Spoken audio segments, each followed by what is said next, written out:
Well, good evening. Who is here? Nobody. So, I'm doing a quick live tonight because I have a really big show coming up in the next, I want to say 24 hours, more like 36. So starting Friday evening, I will be at Anime North in Toronto. Technically, it's in Etobicoke, just west of the airport. East of Pearson Airport. Anime North has been around for a good, I want to say 20, no, it's more than 25 years, probably a good 30 years. And I've known the people who operate it, and I've been going for years, on and off for years. Starting around 2013, they asked me to do caricatures at this event, and I said sure. The agreement was they would they'd give me a table for free if I would draw the kids for free. So I said, sure. They said I could still charge for adults. I could still put merch on the table. We just asked that you can draw all the kids 13 and under, or under 13, I think, for free. Fair enough. And I usually still make a fair buck after 3 days of that convention. Starts Friday evening about 5 o'clock, runs all day Saturday, and most of Sunday till about 6 o'clock. So it's 3 days, sort of 2 days worth. But the show does go late, and I usually do very well at this, and I have a lot of fun doing it. It's a good time usually. Usually it's been a pretty good time. And I've gone every year with the exception of 2 years in a row that I had to miss. 2019, May of 2019 was the last one I did. And then, of course, we know what happened the year after. I was all prepared to go to this thing, which is in May, and March, everything shut down. Everything completely shut down, including the show. And they lost a lot of money on this. Like, they had to refund, like this was like 2 months before the show. And it was quite a mess. Year goes by, and they had to bump it from May to June last year. Was it June or July? They had to bump it a month or two. But again, I was preparing to go, and as most people know, because I've gone on endlessly about this, I'm sorry, but that's when we had our little bed bug invasion here. If you ever had anything like that, it's incredibly invasive. And not only that, but I had not one but two roommates living here. One of which is rather a little bit difficult. It's not the one who's currently living here now, but it was another mutual friend, his and ours, that was staying here. Also had a cat who has a lot of like anxiety issues and problems. And I knew that if I they said, why don't you just go to the convention, and I'm going to leave you here to take care of this, because my other roommate, Jim, went, and I stayed behind because I knew it was going to be a nightmare. So I missed it. I had to cancel out last year at the very short notice. I was really angry. I lost out on a lot of money because of that. And I said this year I was going to go hell or high water. Well, the days have gone by, and it's come up really quickly, like really, really quickly. And I was running around to get stuff organized, and I wanted to make prints. And hello. So I went. I selected a bunch of work that I was going to make prints. And I thought, maybe there's a few I can kind of fix up and get ready, because I could just go over to Staples. I think they have Staples in the US, I'm pretty sure. And they have a whole printing service. And I had just gone to Staples 6 months ago, maybe about a year ago, and had a bunch of stuff printed. You go in, give them the flash drive. They opened it up right there on the computer in front of me, picked out what I wanted. What kind of paper do you want? Here's the kind of paper. And 24-hour service, had them printed, done. So I'm thinking, sure, I'm just going to do that again. So I thought, okay, I'm going to race. I know this is last minute, but I'm going to get a couple of them fixed up. I'm going to do a new one really quick. Got a brand new one made up. Looked really great. got about 15, 16 of these, put on a flash drive, ran down to Staples, went up to the counter, said, I got to get these printed, 8 by 10 prints overnight. I need them for tomorrow. And she looked at me and she says, we don't do them here. It's like, what? She says, yeah, we don't do them here anymore. You got to put them up online. I thought, okay, I guess I can put them up online. Can I get them tomorrow? She says, oh no, we don't do them here. They get sent out. You'll have them in about 5 days. That was yesterday. And I went online and I dug around, searched through everywhere I could to see if I could find anyone that did an overnight service, 24-hour service, unless you're getting crappy color Xeroxes, basically. There is nothing else. If you want good prints, like, I don't know, I thought we were in this age now of instantaneous. This age where you could do it all online yourself and have it done instantly. Amazon, you order it, you can have it tomorrow with Amazon Prime. Okay, why can't I get just a bunch of prints made up? Nope. I just had a set done like 5-6 months ago. Gave him my flash drive. She showed them to me on the computer. Says, what kind of paper do you like? Here's the different kinds we have. Want that? $1.20 a print. Give me 20. Nope, not anymore. What the hell? So I have nothing for the show. I'm doing caricatures, so I can at least set up a sign and I can be kind of on the spot and draw caricatures right there, which is fine. I'm going to do them ink to paper. I'm not going to do any digital. Not yet, anyways. I thought about that. I thought about taking my iPad and I could do digital caricatures right on the iPad, and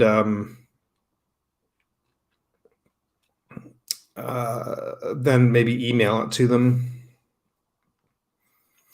But I figured I'm probably going to do a lot of caricatures. I want to keep them all saved. I suppose I could put them in the cloud. I want to keep them saved just in case, like, somebody's doesn't go through, somebody doesn't work. Then you have to kind of go through an email. It actually would end up taking longer to do that way than it would to actually just do it on paper. And plus, getting a caricature on paper, people like it because they have that physical piece of paper. They can go home and they can put it on the wall, and it's the actual physical thing. It's not like a digital copy. So, yeah, so I can do that. The only thing is not selling prints. I lose out in a couple $100 in sales. I make about $500 doing caricatures, give or take. But hello, Big Bad Mama. I know I was trying to think of some sort of push the button joke, but I'm too tired tonight, I guess.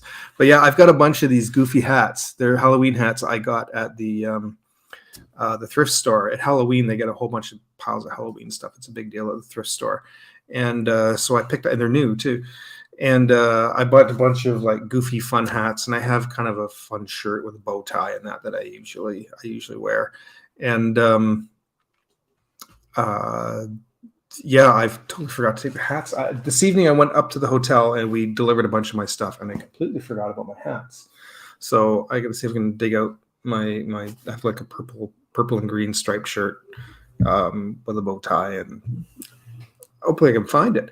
But yeah, when I get some caricatures done, some people don't mind having their picture taken with it, don't mind a picture of the caricature, then I can do that, and maybe I'll post it on Instagram, or I'll do something here on YouTube, and I'll show them here if I can. I'm gonna try maybe go live from the convention. The only thing is I can't from the convention center. I can't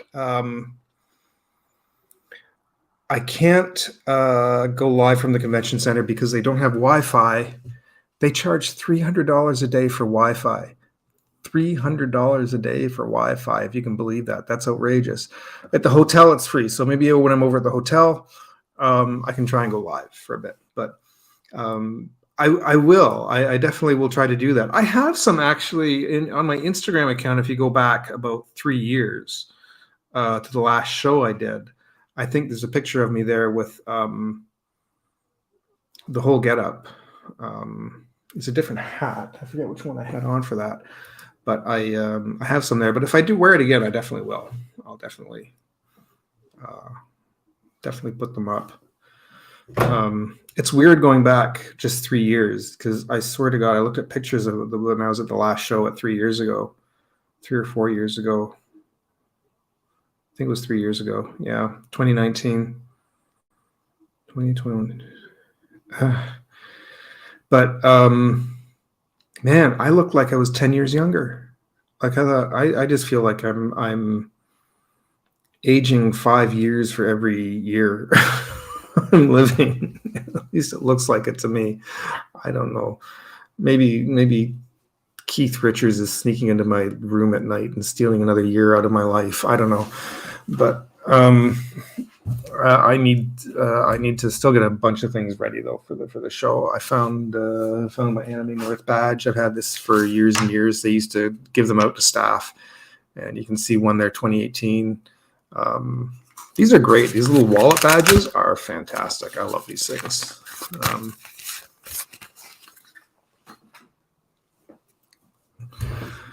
But who's all around tonight? I thought maybe Frank might pop in. I was just watching. Oh God, I hope so. What? Yeah, can we turn back the clock too? That would be nice. I'm hoping to. I really, actually, I'm going to be 55 the end of this year in December, and I would. I want to retire. Like, I'm done working. I've been done working for a long time, and I just like. I don't want to do this. I don't want to work for another company anymore. I'd like to. What I'd essentially like to do is keep my YMCA job, just 1 or 2 shifts a week, something small, like not a lot. I mean, I'm already down to like 3 shifts a week as it is, so I'm not doing a lot, but it's still 3 days out of my week that I have to go into work, which I shouldn't complain. I know lots of people my age are still working like 7 days a week. I just like, call me lazy, call me whatever you want. I'm done. Like, I've had enough.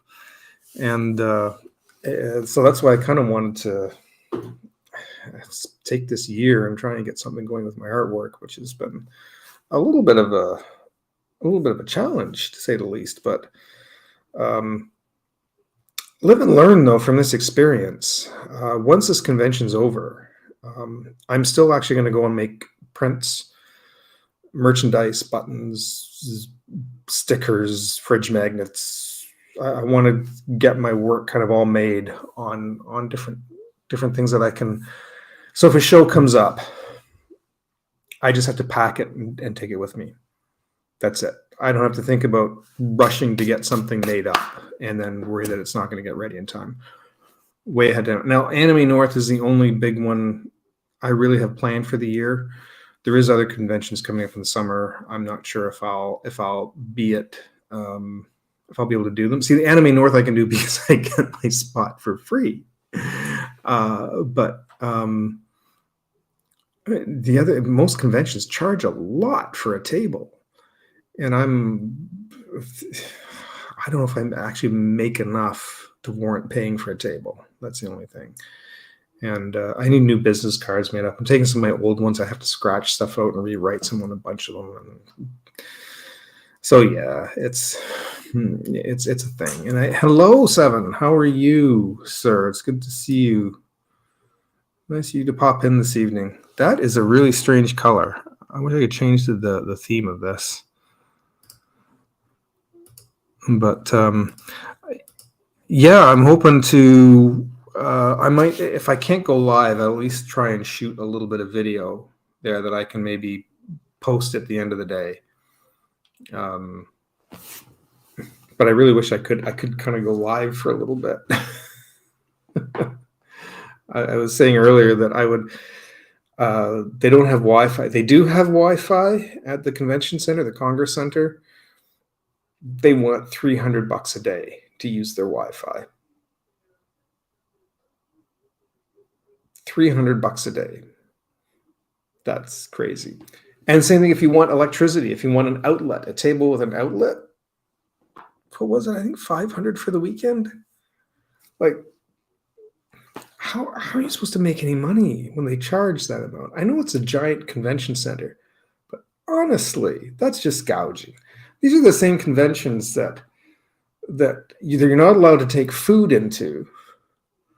And Gary was talking about this. Gary Hodges, he was talking about this on one of his streams.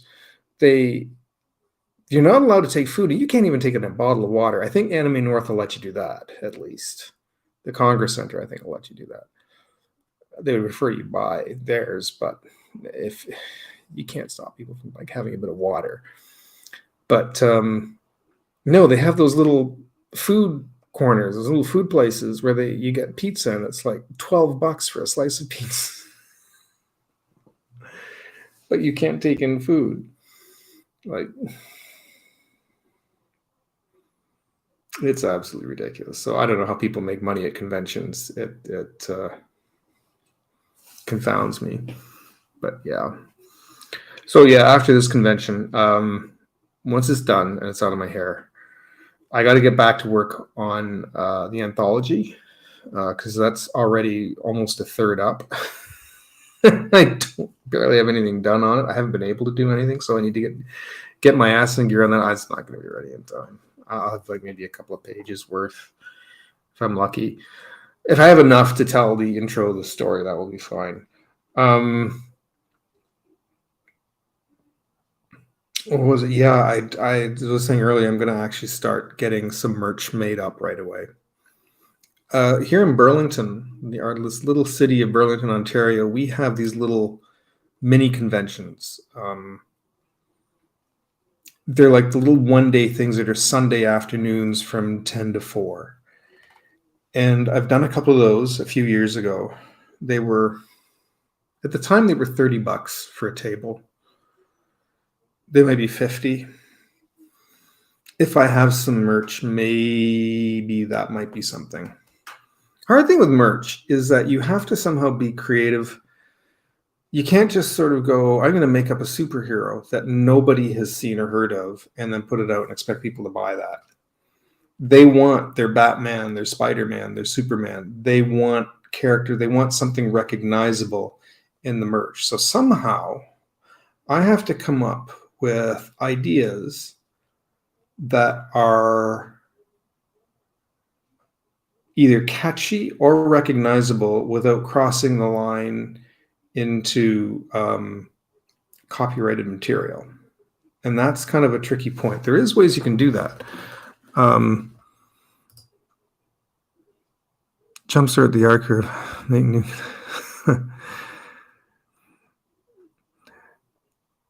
Yeah, I got to figure out how to do all that.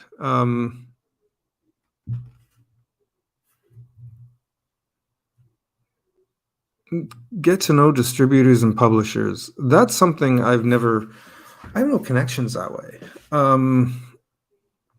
Business connections is a weird thing to do, and I've never been very good at that. Here's the thing. I would love to actually put my YouTube channel on when I get new business cards. I need to pull this channel together. If I'm going to do a YouTube channel, I need to put like proper stuff on this and not just blank streams. Like, I mean, I'm here, I'm chatting. I can do a work stream, but I'd rather put up a stream where I'm doing something more constructive, where I'm talking about what I'm working on, give some advice or some drawing tips. I need to actually make it something productive, and actually to put out actual proper edited videos on something that I'm working on, or something that is either a how-to video, a demo, something. I need this to be a little more involved. So if I'm going to, I definitely want to. I need to make this YouTube channel into something first. Once it becomes something, I can put that on business cards for sure. I totally would want to do that.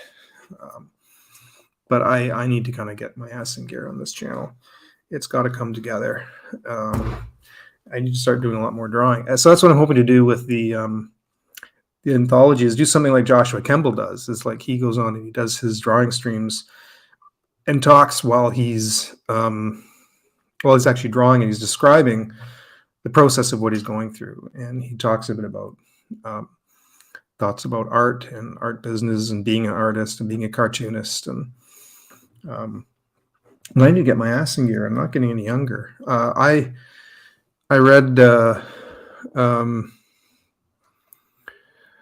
one-page illustration. Even that's kind of quite a lot. One stream. I'm a slow worker. But I can at least get the rough done. I can get something in rough and maybe start inking it, and then the next stream I can work on inking it, getting on the next one, etc., so forth. So it's dividing the work up. I should bring up, do I have, let me see here. I think it's on my backup drive. Yes. I'm going to get my backup drive, and I can show you some of the stuff that I was going to make as prints.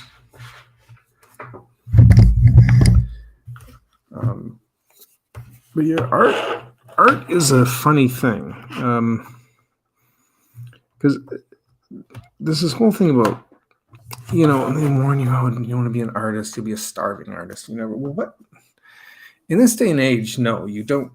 You can be an artist and actually quite effectively make a living at it, especially if you know how to use social media and you're willing to use social media. A lot of people don't want to, and that's fine. But if you know what you're doing, I think overall, if you know what you're doing and know how to market yourself, I think you definitely can make money as an artist. It does take a bit of strategy, but you can support yourself with your artwork. It's tricky. It's not easy to do, but it definitely can be done. Now, I want to see. I'm not going to show all of these.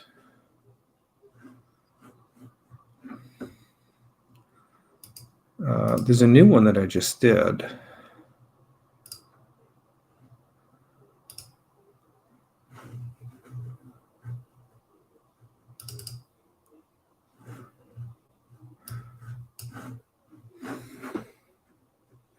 Forgive me for one moment as I get this set up. There's a way you can actually share the screen.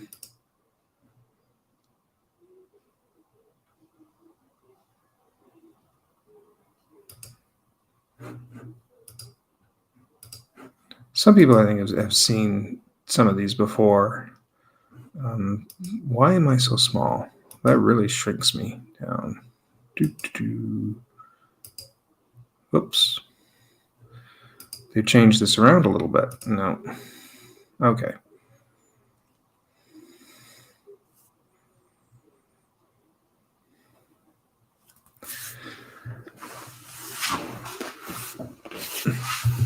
Yeah, and kind of, yeah. I mean, he has kind of his way of doing it. I think there's some things I would do a bit differently because I obviously can't completely copy his style. And yeah, I have to appreciate what he does, definitely. Now this is maybe where I'm crossing the line a little bit with this, but oops. What have I done here? Oh my God, it keeps asking every time. So don't tell anyone. But this is something I did. Believe it or not, I did this whole image on Procreate. I took a little clip from What's Opera Doc.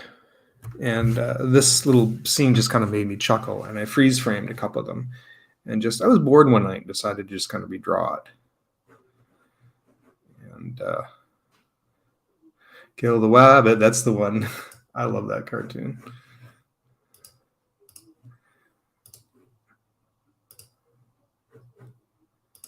It keeps giving me a warning now, and I really wish it wouldn't do that. I had done this a while ago, this one, and I had to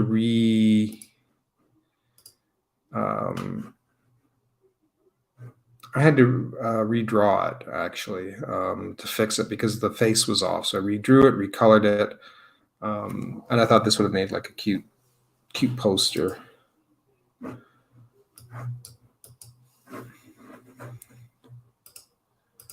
It's got to be a faster way of doing this.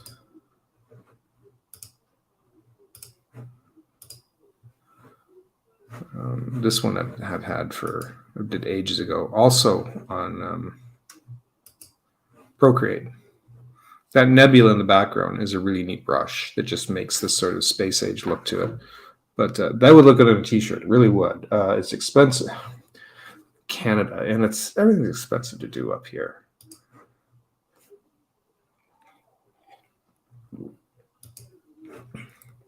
Oh, this is one that I particularly like, but I don't know if many people would appreciate this one as much. Does slides work or slides? No, that's not going to work. Never mind. Let me switch this again. There's an option showing slides. I thought it might be better for showing work. This one, I think I'll find a limited audience for it. I had this idea of what if Doctor Who was a cat, and he got 9 more lives. And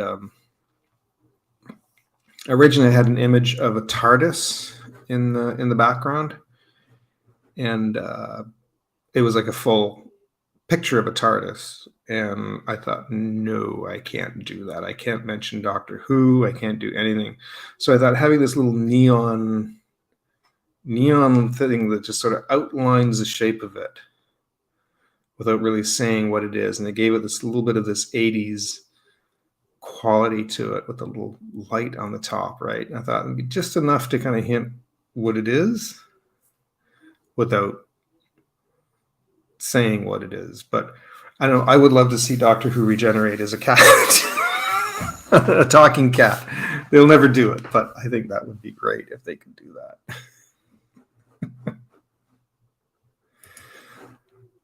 But I think most people have seen a lot of these. I wish there was a way I could line these up and just click to the next, but I can't seem to do that. I have to keep closing them, and then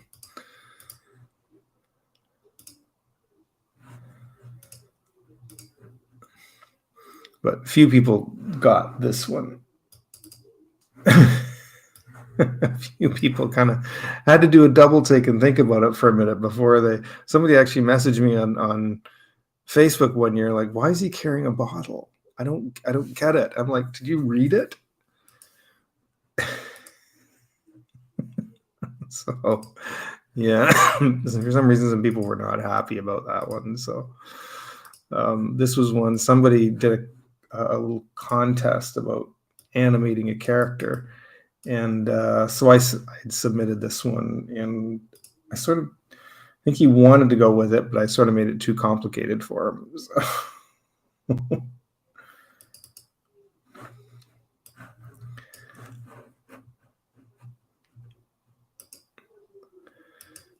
Adam, how you doing, Adam? Nice to see you. You missed everything. I'm kind of showing the stuff that I was going to be selling at the show until I found out I can't get prints made. So these were all the ones I had selected. I don't know. I have like the worst luck. I really do. Like absolute worst luck.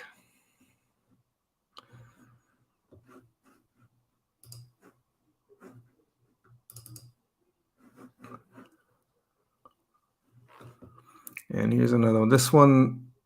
This next one, I don't know if people are going to get. I don't know if people will remember. I think the time is gone for this. I'll print it anyways, but I'm not sure if people are going to get the reference for that. And which is too bad now. But if you remember a little video that went viral about a year, maybe 2 years ago, I think it was a lawyer or something important. He was going to go on a live stream with somebody else, and his daughter had played with the settings on his computer so that it turned his face into a big cat. And he says, "I'm really sorry. This is a filter. Really, I'm not a cat." And it was the funniest damn thing.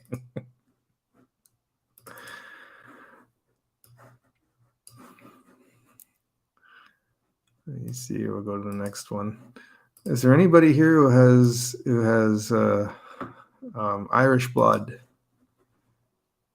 Anyone here who has any Irish blood? Then this one's for you. I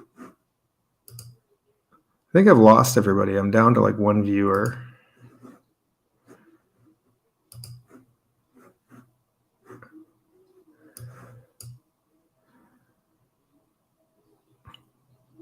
I bored everybody to death. I showed my artwork and I bored everyone to death. I had 4 viewers and now I'm down to 1. That's great. I'll keep going here, whatever. Maybe then I'll call it a night shortly.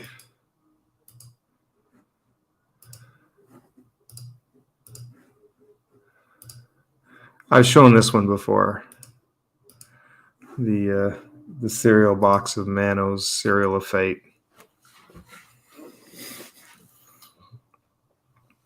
Again, unless you're familiar with Mano's Hands of Fate, you won't get this one. But yes, you can do that. Definitely, I'm gonna tell people online where they can contact me or whatever if they really want a print or a shirt. But half the fun of the show is going there and buying it on the spot. Do people really follow up on that and get it is the question. And I think very few do unless it's something somebody really desperately wants. Very few people actually will follow up and actually do that. But as I said, live and learn, right? Next time I'll know better. Like I'm gonna, starting next week, I'm gonna just order a bunch of stuff. Flip the bill, spend the money and get it printed. And then I've always got physical stuff here that I can take to shows with me. And outside of doing cartoons, this is one of the more, this was a painting I did for somebody, but I asked, it was a request for a painting I did. Boy, that really makes it look blotchy. Just see the actual painting is not as blotchy as that. That sky actually blends better at the top. At least the monitor I'm looking on now, it just goes like dark blue to light blue.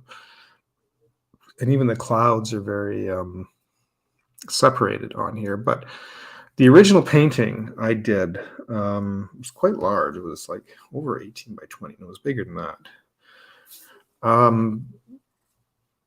It was an acrylic painting. And I took a picture of it because I wanted to sell prints. I knew I could probably make prints, and they were like, "Yeah, absolutely. We just want the original." I'm like, "Yeah, definitely." So it was people that knew my father and helped look after my dad, and it was kind of a gift for them. But yeah, thanks, Adam. The convention's, I guess it is technically tomorrow now because it's after midnight. It starts Friday morning, and I'll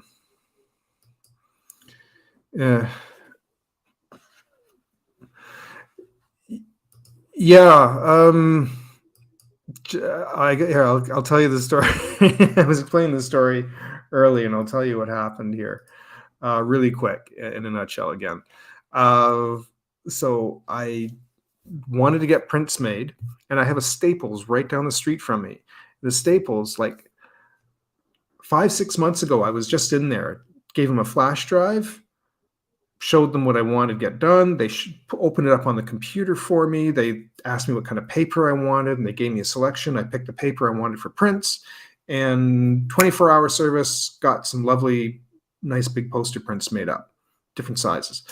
So I thought, I'm going to have to do that again. And I knew I was pushing late, but I thought I need to get a couple of these fixed up. I wanted to add some text on a few of them, and I wanted to make a new one. So I thought, okay, Staples I know at least has like a 24-hour turnaround. It's a little more expensive, but not much, but that's fine because I'll be selling these off the table. Got it all made up. I think it was Tuesday morning. I went over with a flash drive, walked up to the counter to see the girl. I says, I need some prints done on 1 or 2 day service, some poster prints made up. She was like, we don't do that here. Like, what are you talking about? I just had this done. She's like, I've been working here for 5 months. She says, we that stuff you put up online and we send it out. And you'll have it in about 5 or 6 business days. I'm like, are you kidding me? Like, I just had stuff done right here. Not color Xeroxes. I mean, like actual nice quality prints. And she's like, yeah. I says, I'm sorry, I just started here. Like, I've only been working here 5 months, but since I've been here, they've never done that. You do it online. I scrounged, went through to find every print shop in Hamilton and Burlington, even in Toronto, to find somebody that would have a 24-hour turnaround. And I'm already busy enough as it is. I have to go on a bus to go get these things, but nobody did them. No one has it in that fast. You've got to put them up online. They give you a quote first. We'll phone you back and give you a quote, and then it takes a few days. It's my own stupid fault. My own stupid fault. So I know that's why I says I'm after this convention's over, I don't have a printer. I do not. And even if I did, would they really be actually good enough? Like I even went over to Walmart. I went over to Walmart and thought maybe I can just get them done as 8x10s. They wanted $7 a print. $7 a print. I really was only when I got these done at Staples because I had gotten about 30, 40 prints made up. It only cost me $1 something a print, so I could sell them for like $5 if I wanted to, between $5 and $10. But it's $7 a print. I had like 14 different designs, and I wanted about 5 of each. That's a lot, and it's $7 a print. There's no discount for putting in multiple amounts on the stupid thing at Walmart. So it's like, yeah, I don't have that kind of money to throw up front. And what if I don't really sell that many? I put up that much money to, anyways. I was miffed. I was so pissed off, but it's my own fault, right? I left it. I left it. I left it too late. I shouldn't have left it to the last minute. But I thought Staples is right there. They have that service. I can do that. Nope.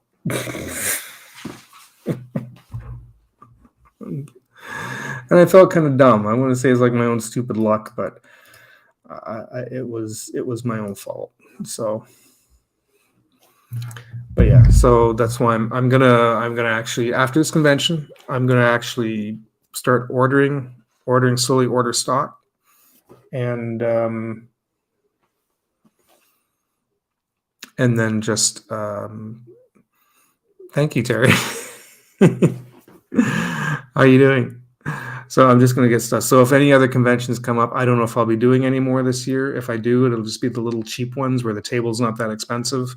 But like, I really would like to have done Fan Expo, which is ginormous. It's a huge convention in Toronto. They have every late summer, early fall, usually around end of August, early September. And that's like, there's well over 100,000 people at that. It's I think the second or third largest convention in North America. Like it's there's Comic-Con, New York Con, and then Dragon Con and Fan Expo are kind of in tied. But that's a huge convention. But they want like starting at $500 a table for a weekend, which is I wouldn't make that back for what I'm doing. So yeah, until I knew that I could set up a table and make thousands of dollars on a weekend, it's kind of pointless for me to try and do a show like that. And most of them charge a lot too. Like even there's smaller Comic-Cons. I know there's like the Niagara Falls one, I think, coming up. If it hasn't gone by already, it's still the same thing. Like there's smaller conventions, but there's still $300, $400, $500 a table or more. So I don't know how people make money at that. Even for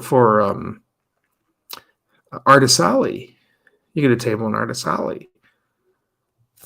It's like some stupid amount of money. So yeah,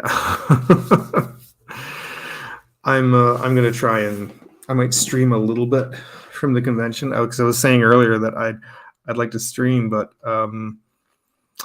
it uses up a lot of phone battery, and you have to pay for an outlet. If you want electricity, you have to pay a lot of money for that for a weekend. And also, if I want to go on Wi-Fi, they charge at least $300 a day for the Wi-Fi. That's the Congress Center that does that. Anime North has no say in that. That's the Congress Center. So yeah. So only reason I'm doing this one is I get the table for free.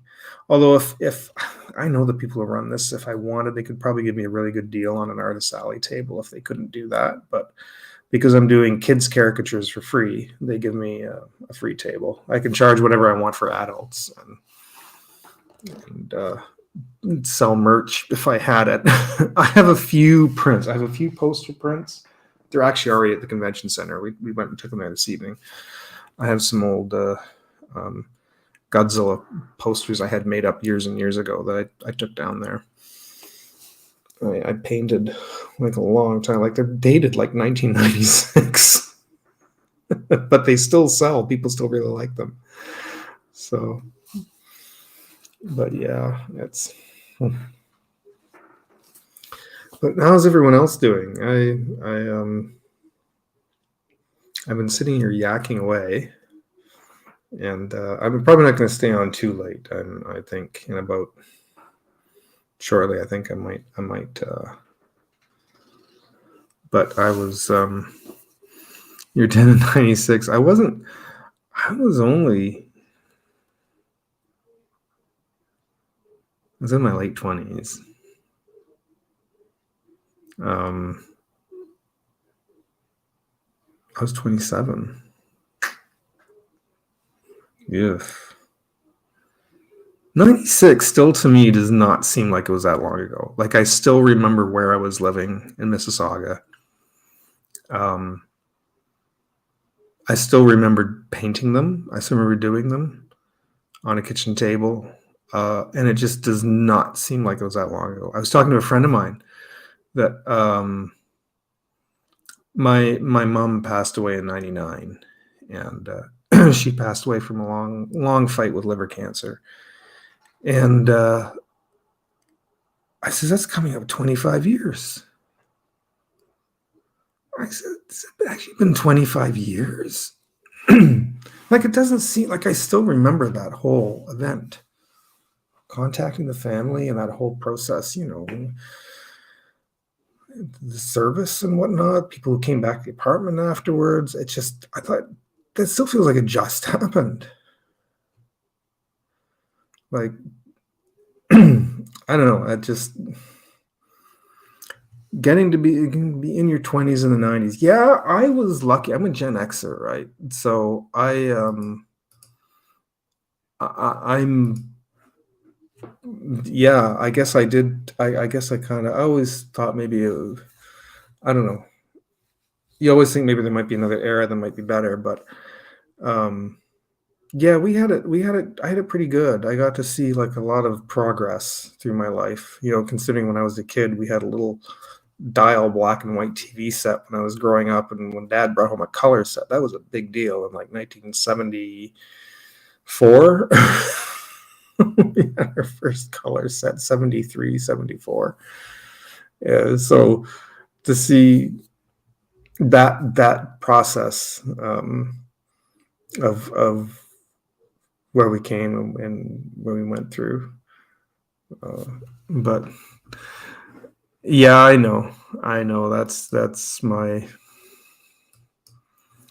I started to watch it, and I got to go back and finish watching that.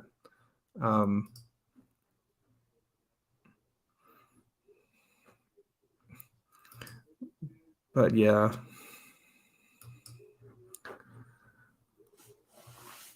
How many people? I got 4 people watching. Does anybody? Would anybody like to hop in for a little bit? You're welcome to. Yes or no, if you want. I'll send a linky.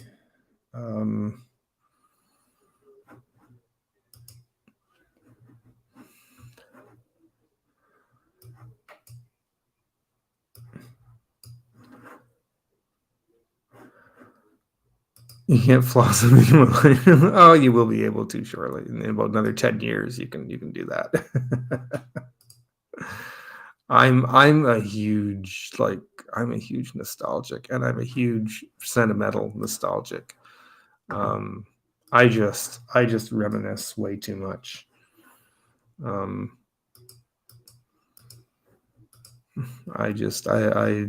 Looking back, I don't think about too much because you just sort of live life and try and make it through. But I've been through a lot of shit, and I've seen a lot of shit. And you just sort of think about this is what everybody kind of goes through, and then you kind of look back, and you start sharing stories with people about things you go through, and you realize it's like, yeah, we kind of had to do a lot, and we didn't, back in the day, there was, in my day anyways, things are stressing you out, you did it, you went through it anyways, and there was no mental help, there was no, you didn't, only rich people got to go see psychiatrists and that kind of thing. But if you have mental health issues, suck it up. We all do. Get back to work. That's just what you did. And so we did it. And that's why Gen Xers are a little messed up.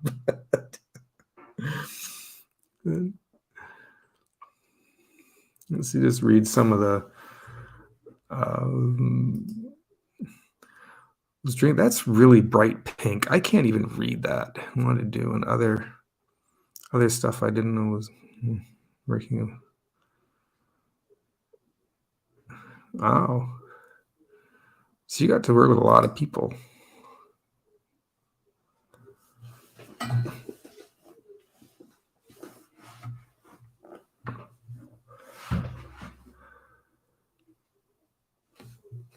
Live journal. I mean, hey, that was a fun time on the internet to get started. But for a while, I can join you a little bit. I can hang out for a little bit, Adam. Might as well. I'm awake enough. I might just maybe need to take a bathroom break or something. But yeah, I can hang out we can wait a little bit. I'll put up a link here. Let me just grab the guest link and copy link. Get rid of that.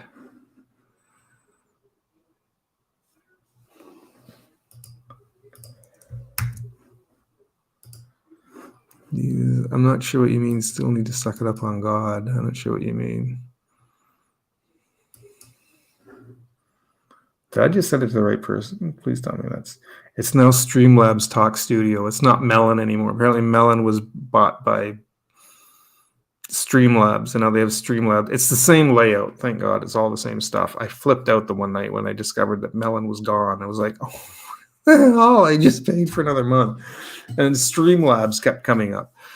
Not StreamYard, not to be confused with StreamYard, but Streamlabs, which used to be kind of a duplicate thing of OBS, but Streamlabs has kind of its own thing. I actually like Streamlabs better than OBS. For some reason, I can navigate through it a little bit better than OBS. And this is tied in with Streamlabs.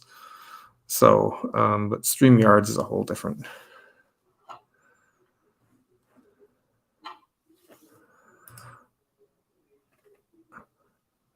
Some Disney animation. You wanted to work for Disney? Listen, I went through Sheridan College animation, like the traditional animation course, and I graduated in '93. I went with a group of friends all the way to Florida to hand in my resume and a small sample of my work, and the person I was supposed to meet wasn't there that day. And even though I was sort of unofficially scheduled to meet him, it was just kind of like, oh yeah, he'll be in. Just come on down to Florida. Just drive down. So we did. We went with some Mennonites. We stayed on Mennonite farms in Virginia. It was quite an occasion, and they were very kind to us. They fed us and really interested in what we were doing. And we had some other Mennonites with us that was going down to do some assist with some relief work. So we'd got this van together, and we drove the Mennonites down, because this was just after a hurricane had went through, and a lot of Mennonites actually went down to help out with relief work in Florida back. This is sometime in the early 90s. And so we drove down, and I went to Disney and handed in a resume, and I got a very kind letter back. I don't know if they were just trying to be kind, but they were like, we saw your resume and your work, and we're excited that you're entering the field of animation, and it looks like you have some nice work, but we're just not hiring right now. Like, come on, you're Disney. But yeah, it didn't happen. So, but I did work. I did get work at Nelvana, and I think I've told that story before. But I went and worked on Rupert the Bear for a while. I was going to say you got to do that, but I did go down. I actually went to. That's the only time I ever got to see Disney World, and we made quite a trip out of it with some friends of mine. And but yeah, that was my. But Disney are fussy. If you want to get into, you can't just sort of like, look, I made a flip book, hire me. Disney's like, you got to be good. Like you need to conform to our style. You need to you need to be able to draw the hell out of anything, and you need to understand the lingo that they, some way I can put it. You need to kind of understand the in and outs of that kind of traditional animation. It's oh, is that right? So did you go to school for animation, or did you do anything with it? Like, what did I did summer internship, Lion King with. Saw early Pocahontas. Oh, I was not particularly fond of Pocahontas. I liked Lion King at the time, but Pocahontas did not. That kind of annoyed me. That would have been fun. I saw a making of on the Lion King and saw how they brought in like the lions and that into the studio. And who had the animation? It wasn't Glenn Keane on that one. It was Andre Deja, I think was the. I think he had up the animation on that. I want to say it was Andre Deja.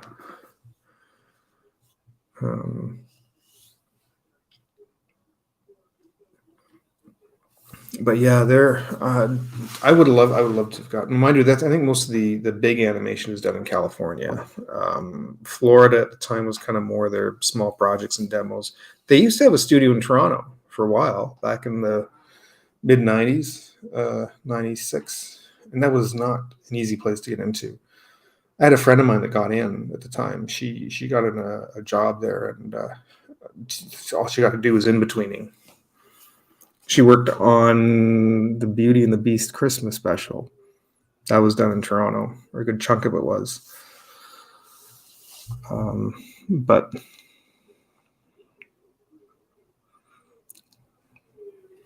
so, oh, you're lucky, because the interesting thing, like I know with Disney is everybody talks about wanting to develop their style. And I know with any studio you go into, any animation studio, they don't give a crap about your style. They don't care. Like all they care about is, can you draw? If you can draw, and can you adapt to what they're doing? So that's why that's why model sheets are so important. So if they're working on something, and it's going to have a certain look and a certain feel to it, you have to be able to understand that, to look at the design work, the model sheets, and be able to go, okay, I can draw like that. So there's not really a lot of creativity in that respect. you are basically part of a giant assembly line process. Somebody does a storyboard goes to the layout artist. The layout artist, that kind of breaks things up, so the backgrounds go to background painters. Posing goes to animators. The animators then goes to in between artists. Then that goes to cleanup artists. Backgrounds go to background painting. There's production assistants in between that kind of help make sure stuff goes to the right one. And then it sort of all then comes back together again at the other end into a film. And all you are is one person out of this big giant assembly line process. Just draw. And you got to do it right. You need to do it the way they want it done. And that's... So tried Emeryville, California. Oh, all right. Pixar. I never learned computer animation. By the time that rolled in, I was already done the schooling, done the bit. I was out of animation and managing a video store.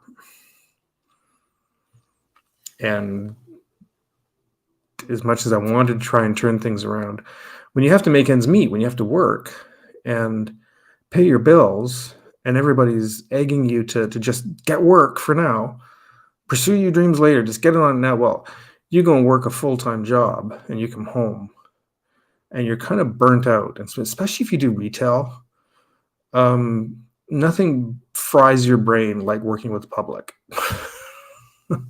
You work in retail. Then I did security. Well, I did Loblaws for a little while. I did Photolab. Again, working with the public. You'd think Photolab would be, oh, well, you're doing something with pictures. No, you're just running machinery that printed the pictures, that developed the negatives and printed the pictures. There's nothing creative about that. And then I did security for some stupid reason for 6 years. Because I needed to pay rent, and it paid decent money. Worst thing I ever did. It was physically and mentally one of the most draining things that I ever did. That really just it did a number on my mental health. It was awful, and actually before that I tried, when I worked at the Photolab, I tried managing for 9 months. A new store opened, and I thought, I'll try to be a manager, make a little bit more money. That was a bad idea. It was just one nightmare after another. And then I jumped out of the frying pan into the fire by doing security. Shouldn't have done it. To begin with, it's they flip-flop from nights to days to nights to days. Not good for your physical health. And then just dealing with people who, just because you wear a uniform that says security, think they can try and stand up to you and like scream at you and demand that, you know, this person's doing something wrong, expect you to doing something about it. Then you but you approach somebody, there's a most gigantic bug on my wall. Oh my God. Stay over there. Oh, it's giant. Jesus. Anyways, security, yeah. People want to, you know, people sort of see a uniform and want to challenge you for some stupid reason. And I did that for 6 years. Just, yeah, never again. So it just seems like I continually jumped out of the frying pan into the fire. I was an assistant superintendent, which is not much better. Let's turn it entirely.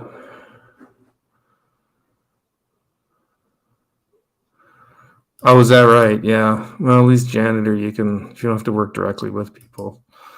And we do, you know, people think it's Canada that we live in igloos and ride polar bears and it's cold all the time. No, our summers get hot. We actually get really humid, gross weather. And then what happens is then when we do get a little lull and it gets cold, all the bugs want to come inside. Oops, this is shaking, sorry.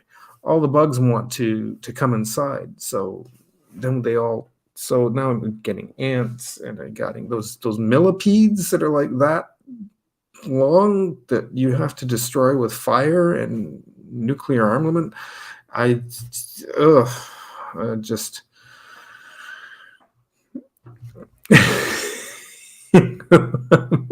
no, you see, Alaska.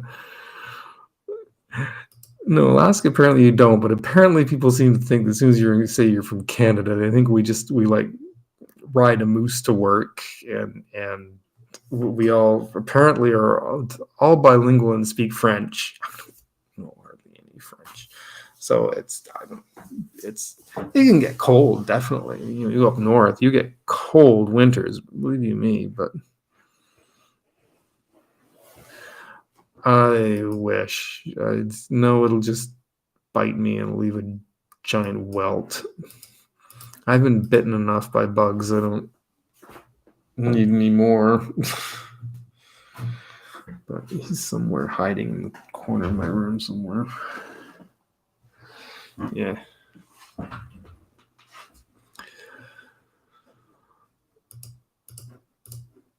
So I was saying earlier that I'm going to be 55 end of this year, like in December, and it doesn't seem like it. Doesn't feel like I should be. And I want to retire. Like, I've had it. I've had enough of people. I've had enough of friggin' companies, and I if there's a way I can be self-sufficient and just start doing online drawing lessons and sell merch and do YouTube videos and somehow generate an income from that, I'd be a lot happier just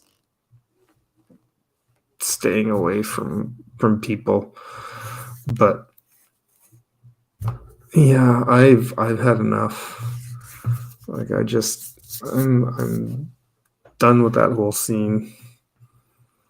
I'm working at the YMCA, and I kind of get a free membership out of it. So I guess I'm thinking just kind of stick with it, but just work a couple of days a week, 4 to 6 hour shifts. Like, that's enough out of my life. You know, I work mostly after it closes. I work a little bit with the public, but not a lot. It's going to be tough though, because starting next month, our hours are shifting later, which means we lock, like right now, I'm out at midnight and I lock up the building. And starting next month, it's going to push to 12:30. They're keeping open an extra half hour later. So it means I'm like getting home at like 1 a.m. You know, at that point, I'm up. It's 1 a.m. now, and I'm like wide awake. But I think when that starts, I'm just gonna come home and see if I can just go to bed. Like, I don't, and start my day earlier. I did rather see if I could flip my system a little bit, because I don't want to be up all night. So.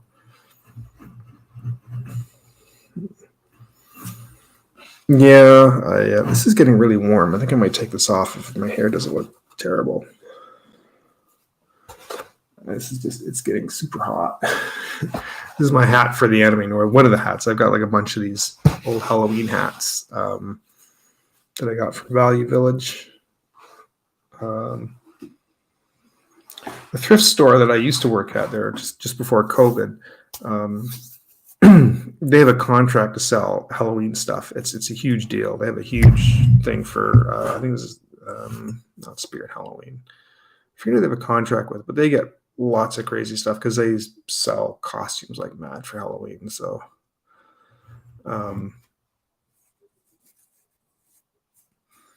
so I bought like I bought like 5 hats for doing these conventions and doing caricatures, and because I thought they were all kind of amusing. I got a kind of a striped shirt with a little bow tie for one of them, and String Lady Marvel. So Adam said he was gonna pop in soon. I hope he does. He said he had to do something for a bit, and I'll bring him on and we'll chat for a little bit. We'll chat a bit about the anthology. I've been rambling about myself all night, and I feel almost a little bit. What's the word? I can't think of the right word. Narcissistic? Is that a bit strong? I don't know. I just kind of describing what's been going on with my life, and like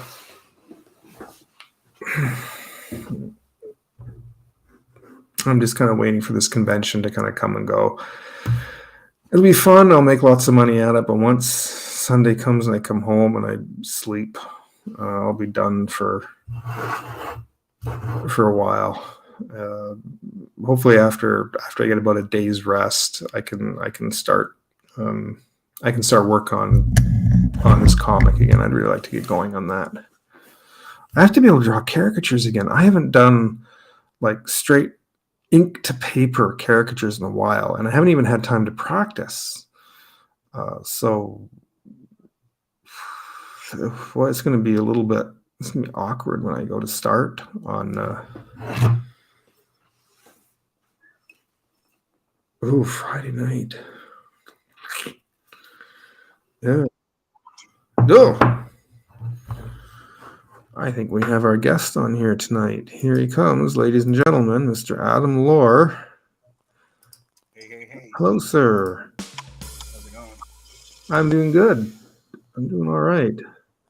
Let me just get your audio up. Can you hear me all right? We can. Yep. And that helicopter flying overhead.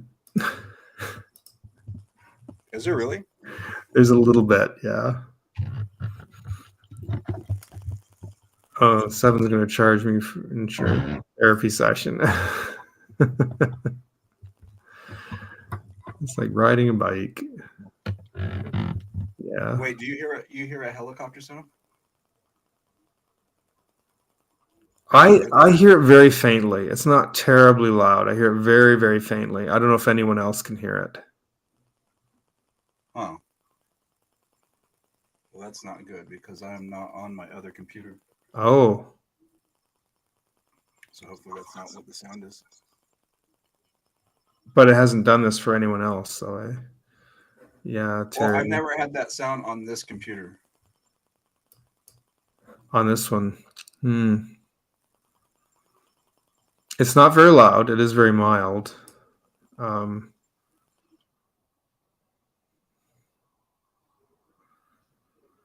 Let's see, this one, I think people can see a little close up of your table there a bit more. Yeah, I don't know.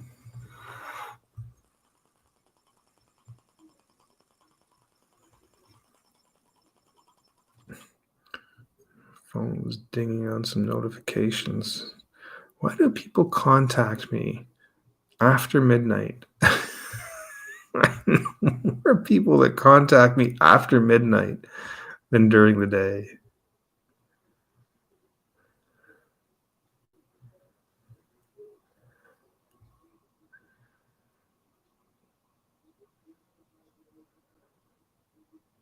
All right, it's not important.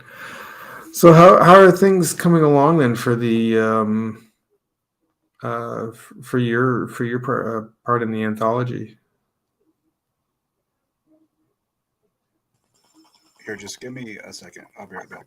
Oh yeah, no problem. Do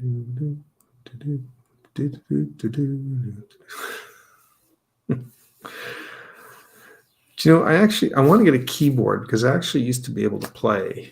And I'm thinking if I can get one and practice again. Before my streams, I do this little number on the keyboard. I'll just come in about 10 minutes early and do it, and then go back to like the countdown into the stream and see if I wish I could sing. I can't sing to save my life, but I really wish I could.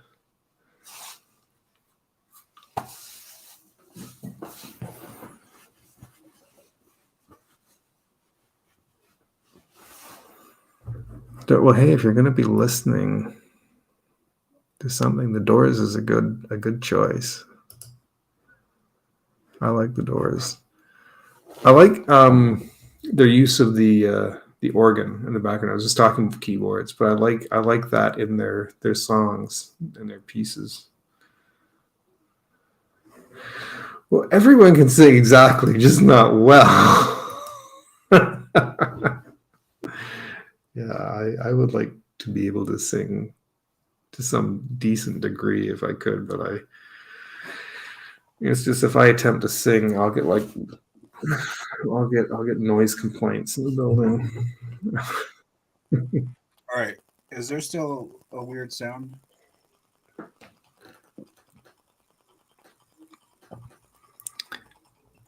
Very, very faintly. Whenever another sound comes in, though, it disappears.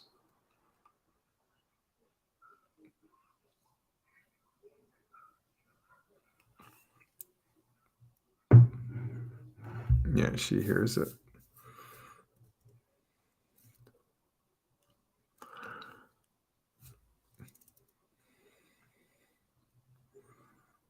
We were experiencing technical difficulties. Please stand by. I did too. I actually, growing up in the 70s and 80s, the big thing to have in a home was those big Lowry or Hammond organ, those big two keyboards with the pedals. And I took lessons on those for like 14 years. And then I switched to like a synthesizer when they were kind of becoming the thing. And they're played very differently from a piano. So if I sat down at a piano, I can't really play it. I wish I could. I could sort of finger out a tune, but it's played so differently that I can't give it. An organ is a bit of a cheat instrument. You can make a fuller sound with it by hitting less keys, but you still need to know the basics of music. You could probably transfer if you spend enough time on it and maybe had some guidance and took lessons again on piano. You could transfer that over pretty easily. But I used to love playing it. I would love to. I've seen them online, and if I had room and there was a way I could get it up 3 flights of stairs, I would love to get one of those organs. I think they're actually great fun to. Excuse me, you're getting tired. They're kind of, they sound kind of cheesy now. They're not like, I don't know. It's kind of hard to describe. They're not. They have that you know your aunt comes to visit and she's going to entertain everybody and play this organ grinder tune out on the organ kind of thing, right? It's that kind of sound, but they are fun to play. But I thought about getting one of those Yamaha keyboards that are also, they're electric pianos basically, and they have the weighted keys, and I can kind of play them a little bit. I just need to practice. And I bought one from Value Village. A nice one came in, and I paid like $100 for it. But there was 3 keys not working on it, and you try and play something, and that dead click comes in, and it was driving me nuts. And I went, "That's it. I'm selling this." So I sold it, and that was just about 5 or 6 years ago. And I'd said I'm going to get another one, but then COVID hit, and I should have to look on Amazon and see what they they have. An electric keyboard, and then it kind of, oh no, they do have instruments. All right, yeah, they're not terribly expensive. I want the 88 keys if I can. I like the full keyboard if I could do that. Hey, if you can sing, I'd love to have you on there.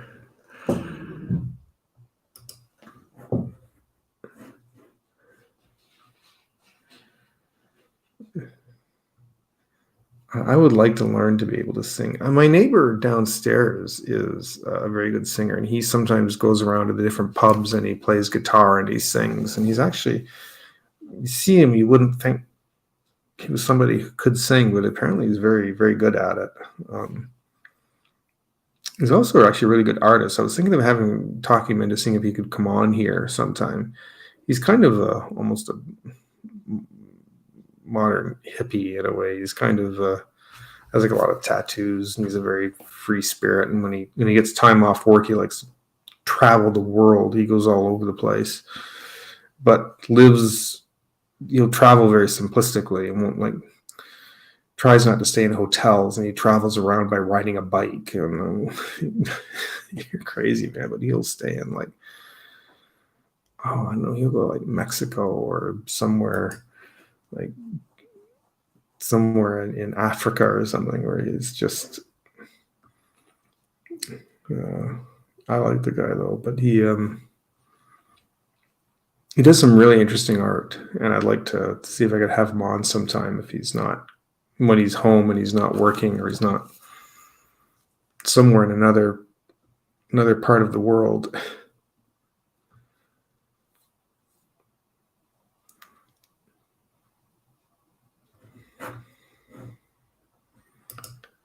I think Adam's really trying to fix the situation. Can you hear me? Yep. Okay. I can. Is there still a background sound?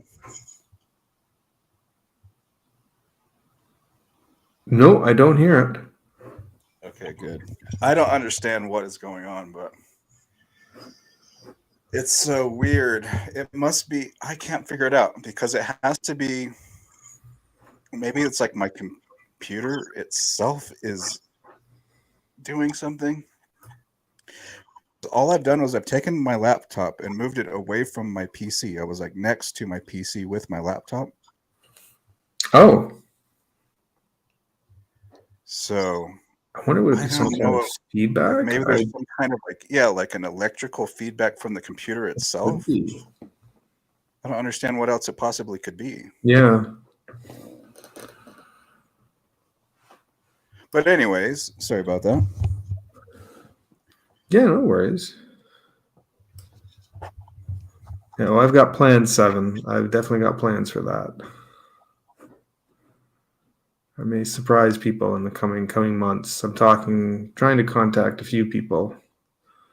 I might have some big surprises. One maybe possible celebrity I've mentioned before that I might be able to have on. We'll see if she's not busy. That would be cool. Yeah, I don't wanna say anything just yet and jinx it. We'll wait and see. So you had asked how progress on my comic is going. It's going pretty good. I got a lot done today. I'm not drawing right now because I'm in more of a thumbnailing and storyboarding mode, which takes 100% of my concentration. Mm-hmm. So I can only kind of do it completely undistracted to kind of write and draw at the same time. No, I got a lot done today. Hey, Josh is in. Well, hi, Josh. So yeah, I'm actually. Thanks, man. I it's not coming together as I had hoped it would, but it'll be all right. I'm still going. I'll be doing caricatures at it for the weekend, so be gone from Friday morning to late Sunday night, and just hopefully I'll get to draw lots of people. Hey, Josh, how's it going? I purchased. Oh, I should put that back on here. 1 second. I purchased one of these. I was recommended these Square readers for taking debit, because many times people come up and they want to pay by plastic, and I'm like, can I do cash? And I end up kind of missing out on a lot of sales. So I'm going to. I'm setting that up that card reader. So if somebody wants to pay debit, then they can. Apparently they just need to tap the reader. They can tap it or they can insert it in the front. So They're about $70, but it might be worth it so that I can not lose out on sales by just people like who only have plastic and don't have carry cash, because fewer and fewer people now are carrying cash. So that's nice to have. So it dings you, I think. If it's if they're paying by credit card, they ding you 2.3%. And if it's debit, they ding you a dime, 10 cents. So that's not terrible. I can live with that. Like if I'm doing a $5 caricature, that's like,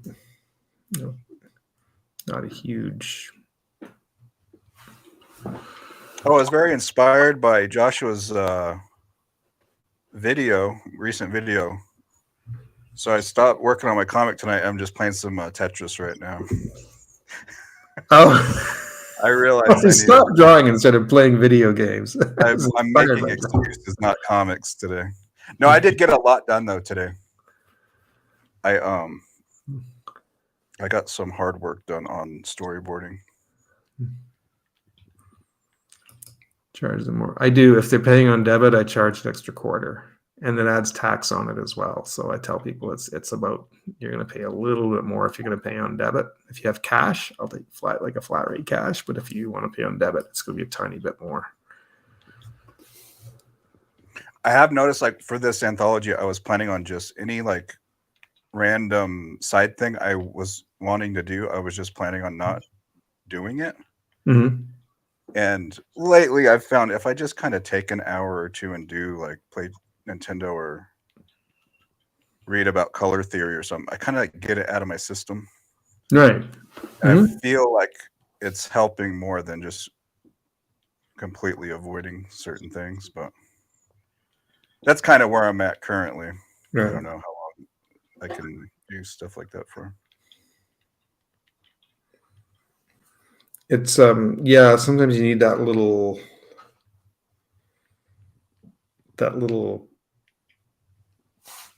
breakaway sometimes, just to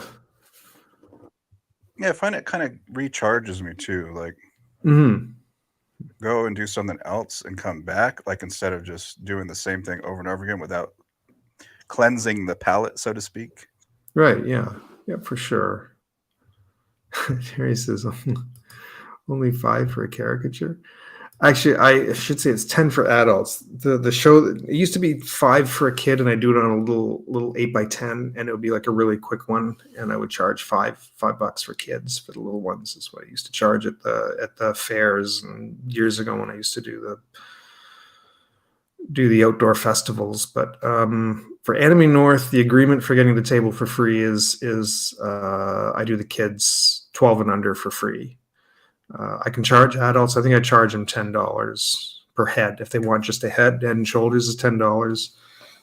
It's more if they want like another person in it, or if they want like a full body doing an activity, it's a little bit more. Then it's like 15, 20, depending what's going on. I have like a whole breakdown, like a list price breakdown. So that's awesome.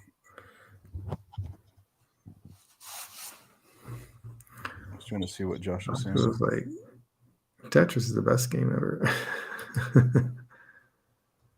I'm missing some things here in the chat. Yeah. Josh does like Risk sessions. I think Risk would be far better. Have you ever played Tetris Attack? It's actually not Tetris. It's it's called Tetris, but it has nothing to do with Tetris. They just put that on there so that people would buy it. Oh, is that right? Well, I mean, it's a similar type of game to Tetris, but it's right. It's not like part of the Tetris franchise or something. I need to change this white on pink. Like that's barely readable. I don't know if I can change that mid chat or not, but that's like.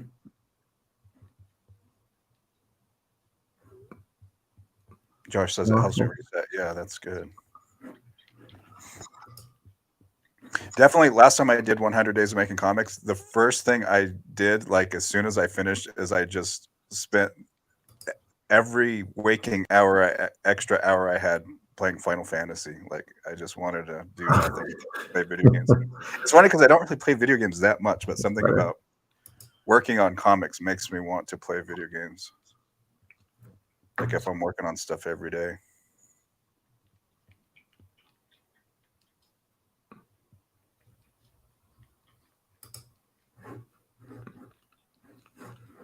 I never was a huge video game person. I sort of got into them a little bit depending on the game years ago. I had a PlayStation 2 for a while back in the day, and there were some games that were fun on it that I did for a little while, but I found it did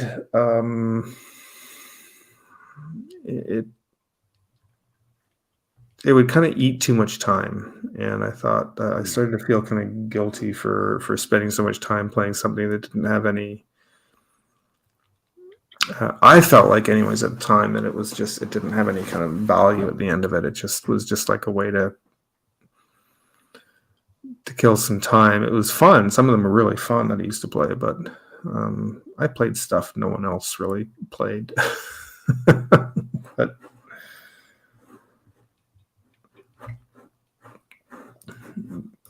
But yeah, that was, I think I sold it years ago.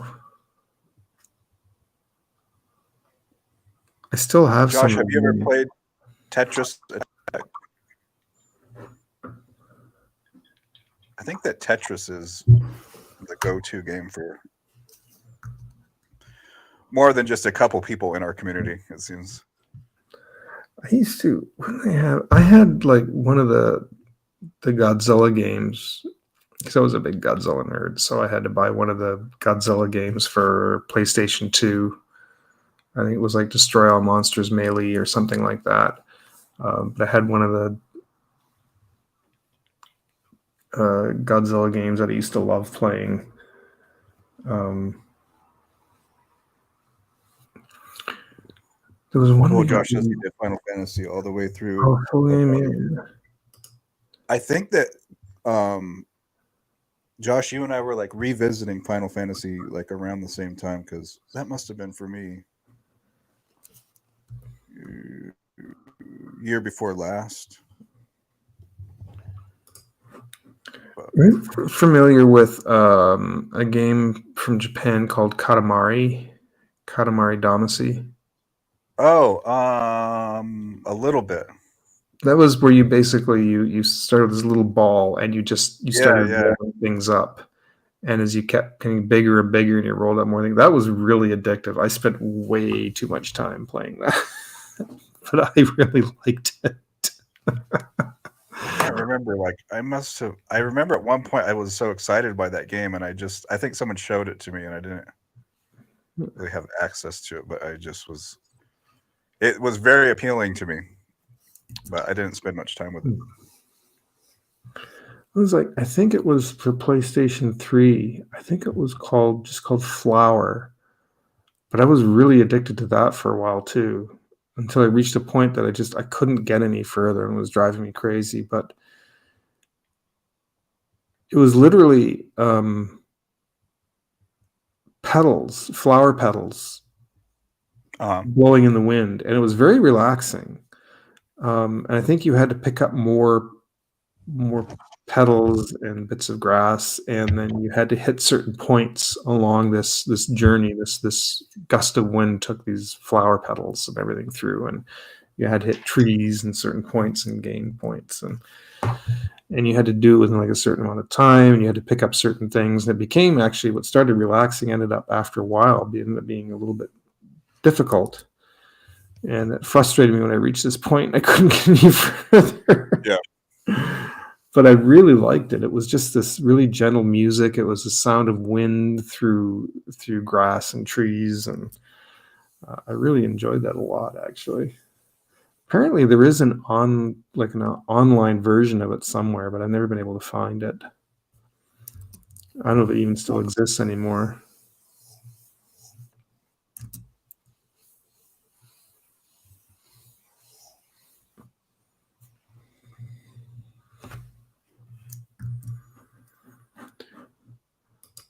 Josh, do you if you don't mind, Adam, Josh, do you want to hop in as well? I can Oh, that'd be cool. give you the linky here, and if you'd like, I'll send it your way anyways. If you like, I can have you on for a bit.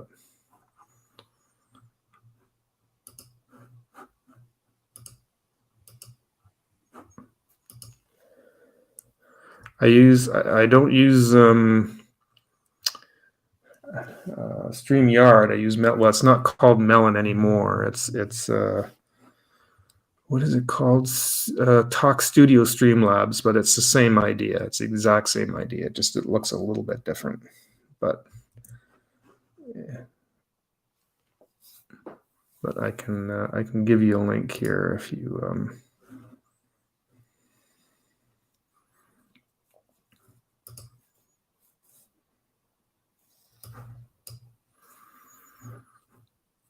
I kind of want I want to kind of bump up to the next level so I can broadcast in 1080p, have it look a little bit sharper, but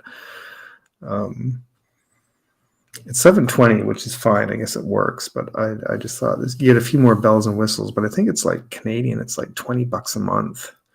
It's still cheaper than StreamYard, but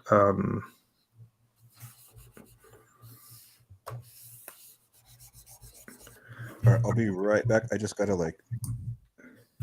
yeah. leave and come right back. I'll be back in a second. But I'm tempted. Oh, it jumped right off. Okay.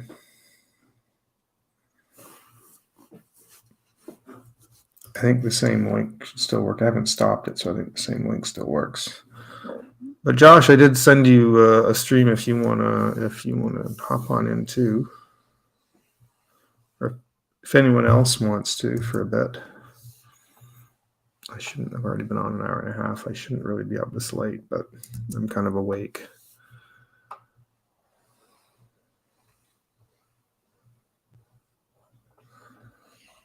And I have to work tomorrow night, so I figure.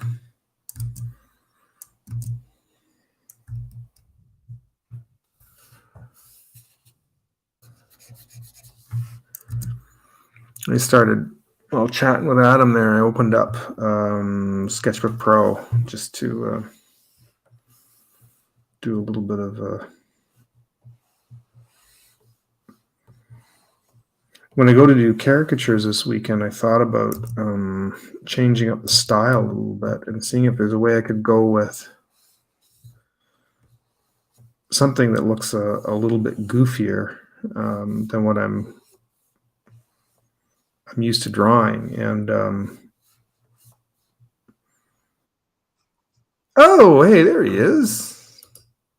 Nice. I hope there wasn't a lot of reflection and stuff. Is Adam here? He was. He said he had to jump off for just a minute. He's going to be back, though. Okay, cool. It's funny. I was about to live stream myself, but I'm like, if you want me on, I'll hop on. That's right. Awesome. How's it going? I appreciate it. Not too bad. I'm doing not too bad. I've been sitting on here bitching about things tonight, but overall, it's not. But there he is. Adam's coming back. I'll separate this so it looks a little right. more. Adam's back. That's awesome. I'll get my my setup going. I was like 2 seconds away from going live myself, so, and then I saw that you were streaming, and I was like, "That's perfect." Well, we got a little tiny bit of feedback there. So I'm hanging with you guys then. My goal is to try to get this third panel toned, and if I can do the fourth panel as well. Adam, that game looks amazing. Yeah, like now I want to play Attack, it. I have never played Tetris Attack. Little to do with Tetris, but along the same lines. Is that an emulator? This is the Super Nintendo Classic or Mini or whatever it's called. Oh, okay, nice. I need to pick one of those up at some point in my life. But again, like I have a really addictive personality, so I'm like, okay, risk is fine for me. That's all. That's all I've got. That's my one vice I allow myself. So, Anime North sounds really awesome, Philip. That's cool that they're going to give you a free table. That's pretty cool. They've been. I've known them for a long time. I've known the people who run it for like about for about 25 years. Okay, And, nice. and That's a decent amount of time. yeah, I've known them for I a guess long that's time. all right. Like I've done volunteer work for them and whatnot. And then when I started doing caricatures again in about around 2013, she saw that I had posted something about it online, and she says, "Listen," says, "we'd love to have you do that for the kids section." Says, "We'll tell you what, we'll give you a free table if you can just draw the kids for free, like kids 12 and under. You can charge for adults, you can sell merch, you can put up whatever you want, but we're going to put you in the kids section." Which is basically just right across from it's usually set up right across from, what do they call it, like Artist Alley, that kind of thing. Right? Yeah. So I'm No, that's practically in the cool. Like same you'll area. get so much traffic too, because you'll have Oh, like yeah. parents like dude, so are you to monetize that, can you like sell like additional kind of add-ons with the caricatures or something? Well, yeah, like that was like a it's frame so funny. or I don't know, you know. Yeah, I usually just do park style caricatures, like just on the spot, inked paper, Got it. like a goofy kind of thing. I was talking earlier that I was planning on making prints of some Let of me my show work. this off. Oh. Sorry. I just want to show Same you idea. guys why you should go to Anime North, okay? Like this is a caricature of me that Philip Yeah. busted out. And I love that. It's honestly, I mean, that's hilarious, and he nailed it. Like he got my little wrinkle in my brow, he got like the crazy hair, but he also managed to make it flattering, you know, which is kind of cool. So that It takes was skill, that beard man. and hair I couldn't resist.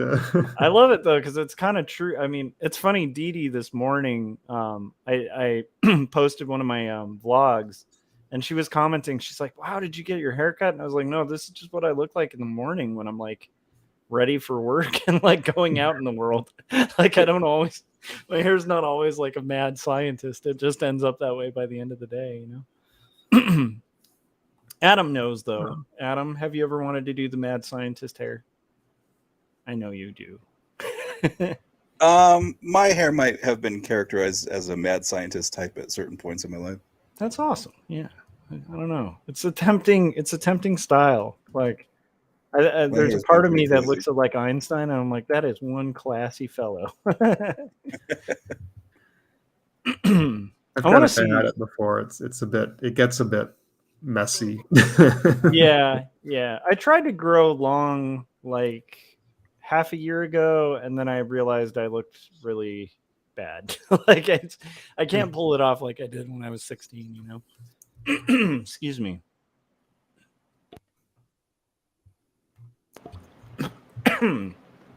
Cough. I know that makes for great audio. How's everybody in the chats doing?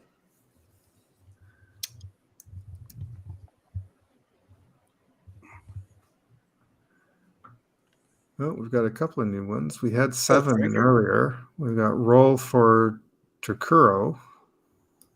And Terry is here with us. Roll for Tarako. That's Frank's RPG channel. Tarako.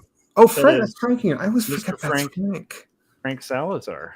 Yeah. Salazar Art Nation. I'm so used to seeing Salazar Art Nation, and I forget that's Frank. No, it's funny. Like, there's times where he'll log on as both accounts, too. Which is hilarious. He'll start off as one and switch to the other. I feel like Frank's room probably has like 10 servers and like 5 computers.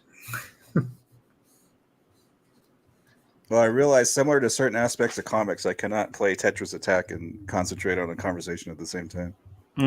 Have you ever tried playing Tetris Attack and working on comics at the same time? This is why I don't play. I could do it one-handed. I might be able to. I don't know, Adam. You're pretty good at the drawings. I could see you doing like a one-handed comic. Well, I'm saying playing Tetris Attack one-handed. Come on now. Oh, gotcha. That requires both. I need 2 hands for that. Easily, I could do a comic one-handed. This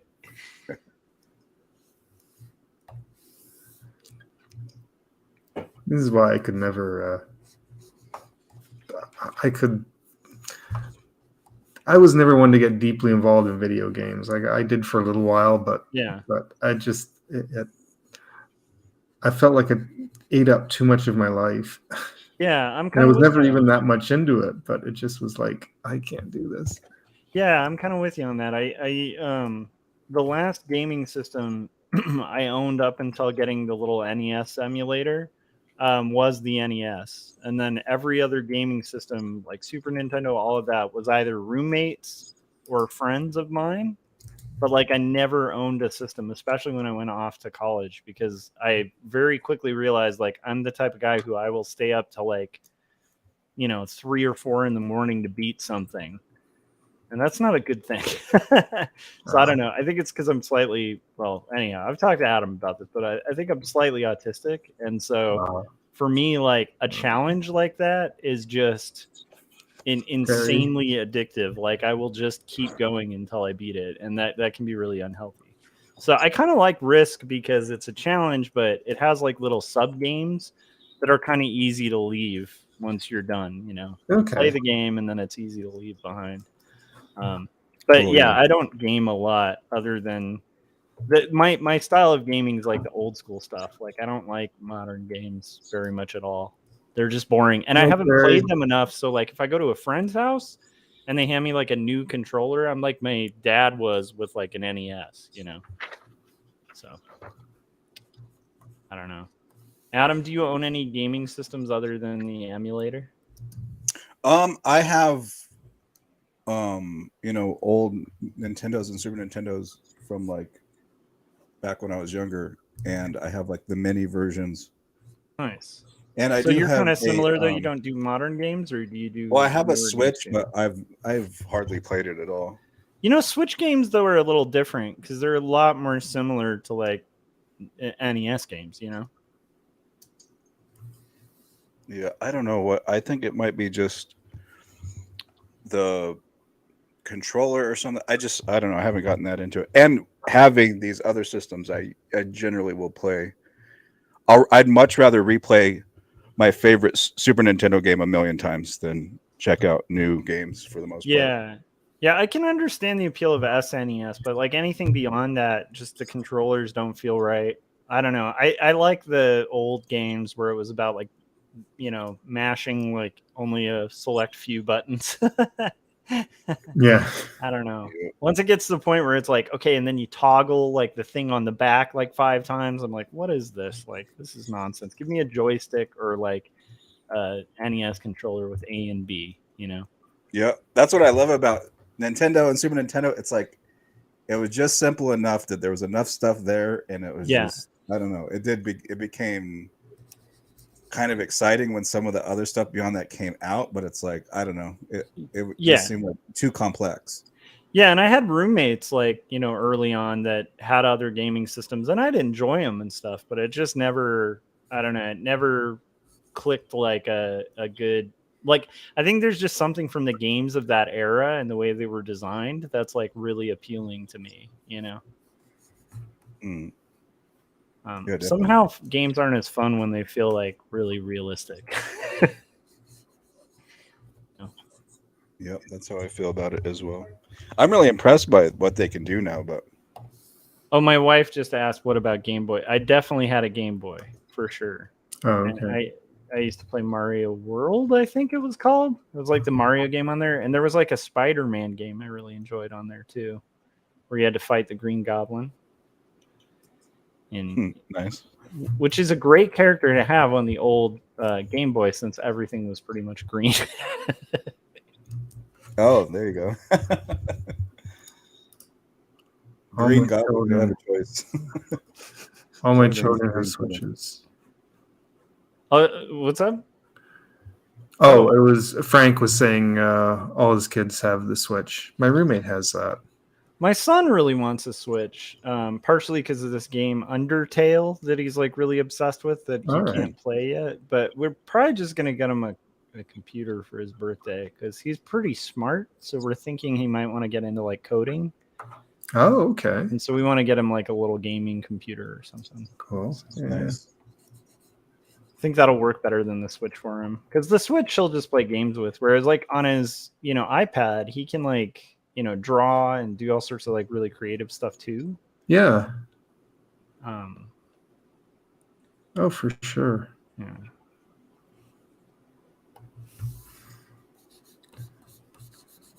Yeah. Roll for Tarako says, Frank says, I have Gamer Boy, my boy games. Nice. What One is of my boy games? Is that just is that like another boy band? Gamer Boy. And their logo is a Game Boy. All the songs are entendres about playing games.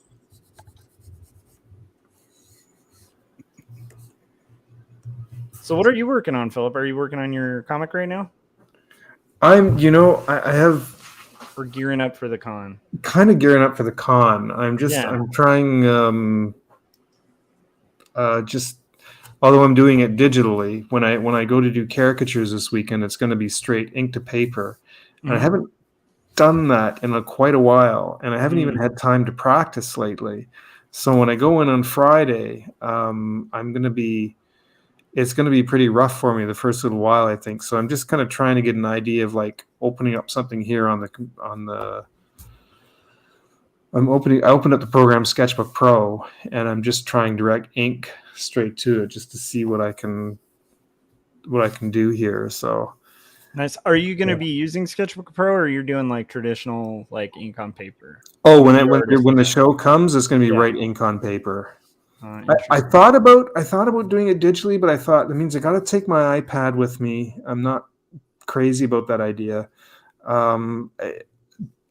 I've got it. Bunch of kids are going to walk up to you and be like, "Nice iPad, sucker, give it to me," and you're like, "I don't." Yeah, I'm just kidding. That'd be funny though. They're like, yeah. But I don't like. I'd have to email it to people. I don't have a printer. Which I could do, but I don't know. There's something about when I guess if people like to actually have the physical thing, they really actually like to have that piece of paper that they can go home and open up and put on their wall. And I mean, I'm like that. I'd be so disappointed if I haven't gotten a character in years except the one you gave me, which was amazing. I don't think I need another caricature now. I feel like that was a solidified win. But like, yeah, I would be one of those people. I'd be pretty disappointed if you go to get a caricature and somebody's like, "Yeah, I'll email it to you," and you're like, "Oh," Yeah, that's kind of not what. It's part of the event and it's part of the show, kind of thing, right? So yeah. I like to have kind of a physical thing right there. As a kid, it was pretty stunning. Like I remember. Actually, it's funny. I had a time where it came really close.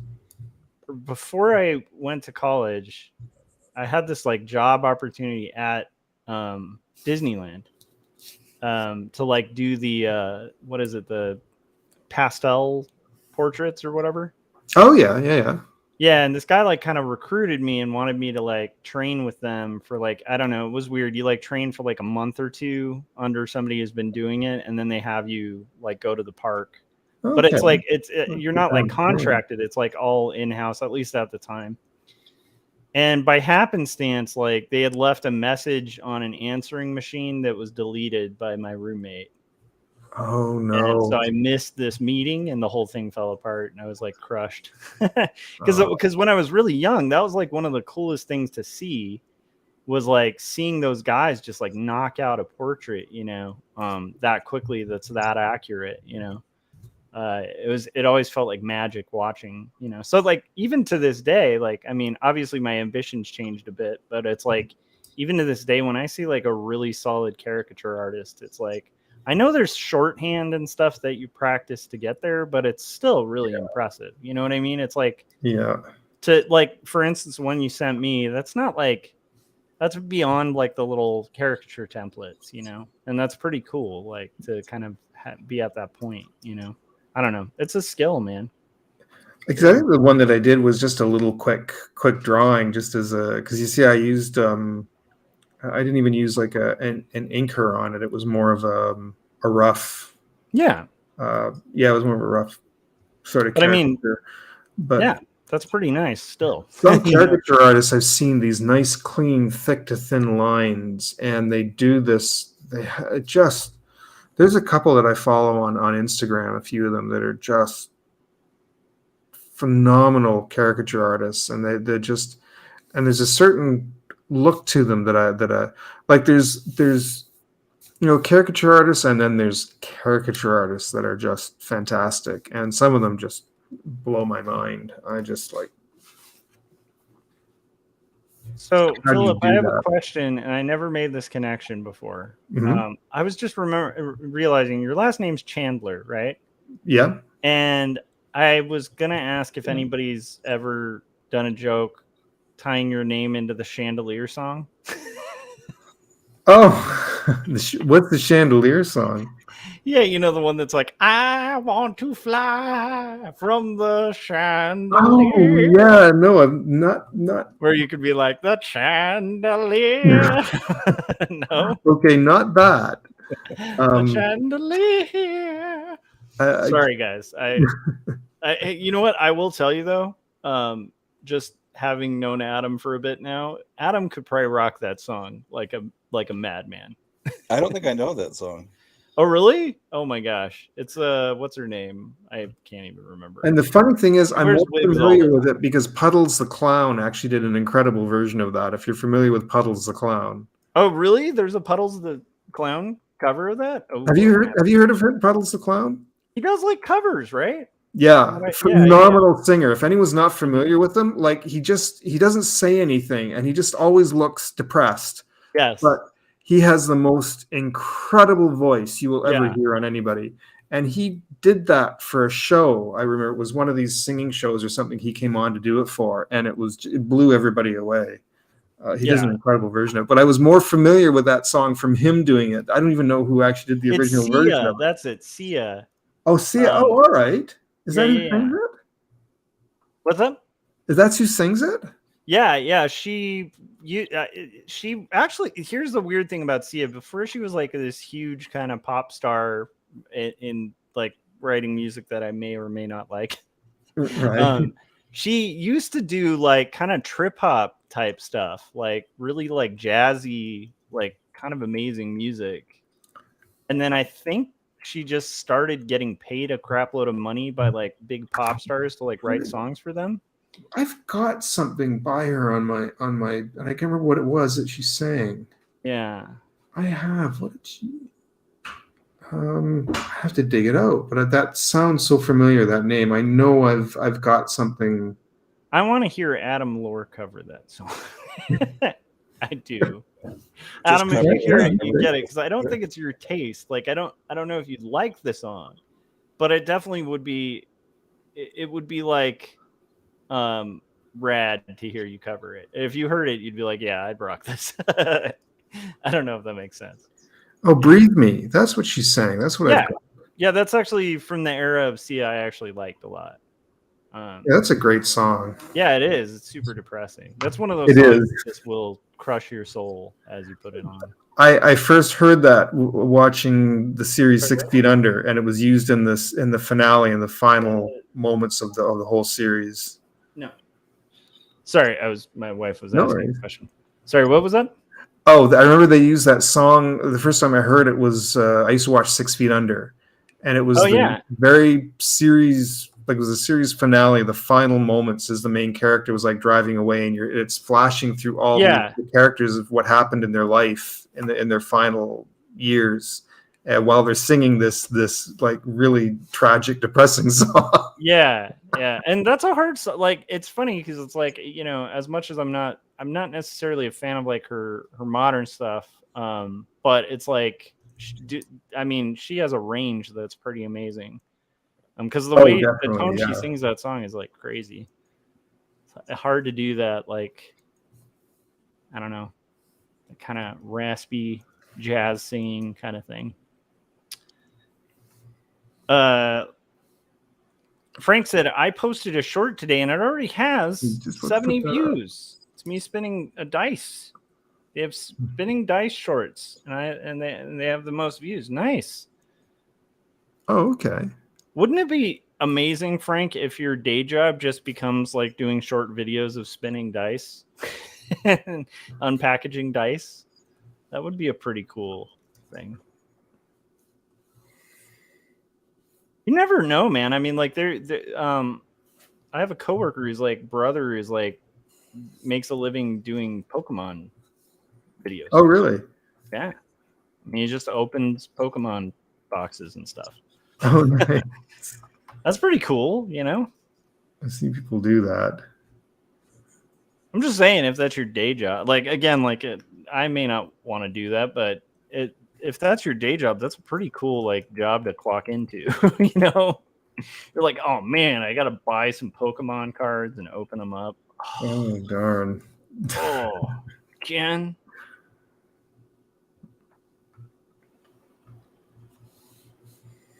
I didn't know anything about Pokemon till my son. Oh, yeah. I still don't know much about it. I know a little too much about it now. Oh, Because you start like seeing episodes, and I thought it was more of like a 90s thing, but it's huge, man, with kids. seems to still be, yeah. They hit the mother load with that series. Yeah, they really did. It was kind of developed, from what I understand, and I'm sure that, like, we're talking about Pokemon Online, so of course there's going to be some expert who's like, actually, Josh, you know. But but from what I understand, I think it was Wizards of the Coast, I think, or whoever do Magic the Gathering. Magic was a success, and they were like, we need to develop something for kids that uses the same thing, but it's like easier. It's like Magic the Gathering, but easier to play. Oh, I thought Pokemon was before. I thought so too, but Yeah, maybe from not. what I don't know, maybe I'm crazy here, but I felt like I deep dived into it once and was like, oh, weird. Because I had thought it was like something developed in like Japan or something. Pokemon? Yeah. Well, Pokemon's definitely from Japan. But I don't think it was. Like, hold on, let me look it up again. I mean, the very name is in Japanese. Pokemon is yeah. I mean, I thought it was. I'm could looking be it wrong, up. but I thought In the early 90s. Okay, Pocket Monsters. Okay, so maybe that was a wrong thing. I was just completely okay. So internet, destroy me on that. If anything is Japanese, Pokemon is Japanese. I'm pretty sure. Okay, it was developed. Yeah, it was developed for Game Boy. Okay, interesting. And then I guess the card game was expanded. Okay. Okay, internet, shame me, destroy me on that one. All the Pokemon fans come out of the woodwork like, heresy, kill this man. It's funny too. I was just watching a thing about shaming people for spreading disinformation online.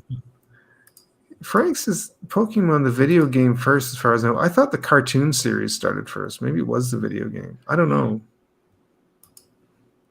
I think isn't Satoshi? Am I crazy? Is Satoshi the same guy? Like, who's the genius who came up with like with Mario Brothers? Miyamoto. Oh, okay, Yamoto. Okay, never mind. I think Pokemon was. I think as far as like Nintendo goes, it was either like one of the less. I'm trying to think how to put it. Not one of the main branches of Nintendo, or like a different company, but I don't think Pokemon was originally developed as by like the main developers that were doing like got Mario. it, like one of the more kind of like sub things or whatever, sub game systems. Nice. I know that Gary Hodges, who was a professional video game critic, it probably heard all of that and was like, I can't be friends with this guy anymore. Wall of shame, Josh. Wall of shame. I also I did notice that, like, I saw a little bit of your conversation with or not conversation, but you were showing some art that had some DNA strands. Oh yeah. I think they made it. It looked like it was right-handed. I think you're right. Yeah, Abe's cool techno-organic DNA thing he was drawing. Lucked out. You lucked out, Abe. I was gonna bring up the wall of shame as the inside joke, but I didn't want to make anyone feel like shamed. Shamed, yeah, I guess. Yeah. It would have been better though with the wall of shame joke in there. I don't know. It was enough a deep cut where it cracked me up. That cracked me up. The wall of shame. We used to have a wall of shame when I worked in an educational company, and it was hilarious. Because like it would be one of those things where an illustrator had finished, like a kid's book page, but they forgot to color fill the pants. So it would look like a little kid with no pants or something like really, really raunchy, but it wasn't intentional. It was just a color fill mistake. And those would end up tacked up on the board, which is kind of funny. So.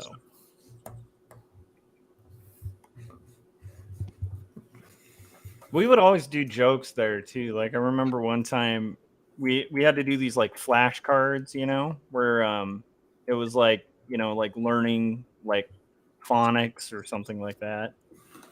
A lot of those like A is for Apple type things, right? And I remember I was doing this whole series of those types of cards, and I got to one that was like L is for lumberjack or something, and it was a lumberjack like cutting down a tree. And when I drew it, I did two versions. One for my art director where the tree was just spraying blood from it all over the lumberjack. And he's got this smile like, ha ha. And then another that was the actual thing. That's funny. Man, that was classic. Now that I'm an art director, I'm like, I was such a pain in the ass back then. Do you know what I used to really like was... and I think it was supposed to be a simpler version of the Magic cards was I'm drawing a blank. Munchkin. Munchkin. And nice. They ended up coming out with all these different versions of it. But it was I used to love playing that. And they had these cute little drawings on them too, these really great little cartoons that they put on these cards. But it was along the same lines as Magic cards, but just simplified version. But they ended up coming up with there was like a spy version of one, and then a space version of another, like an alien version, and then there was they'd have all these different variances on it, different themes and different. But it was great. I used to really enjoy playing that a lot, and just so apparently one of the artists was somebody that I went to school with. I suddenly saw the name of some of the artists on a couple of the boxes. And I went, wait a minute, I know that person. That's somebody I went to school with. Yeah, I'm not familiar with that game, but that sounds rad. Have you ever heard of the game? And now I'm gonna forget it. Maybe Adam will know this one. But like, there's a game that like has gone viral recently because people there's some people who think that it like prophesied all these like crazy events. Like, have you heard of that? I think there was like a This American Life episode about it or something. Oh, or maybe it was Radiolab. I can't remember which, but yeah, if you look up like card game foreshadows, like I don't know, like future horrific events or something, it's really interesting.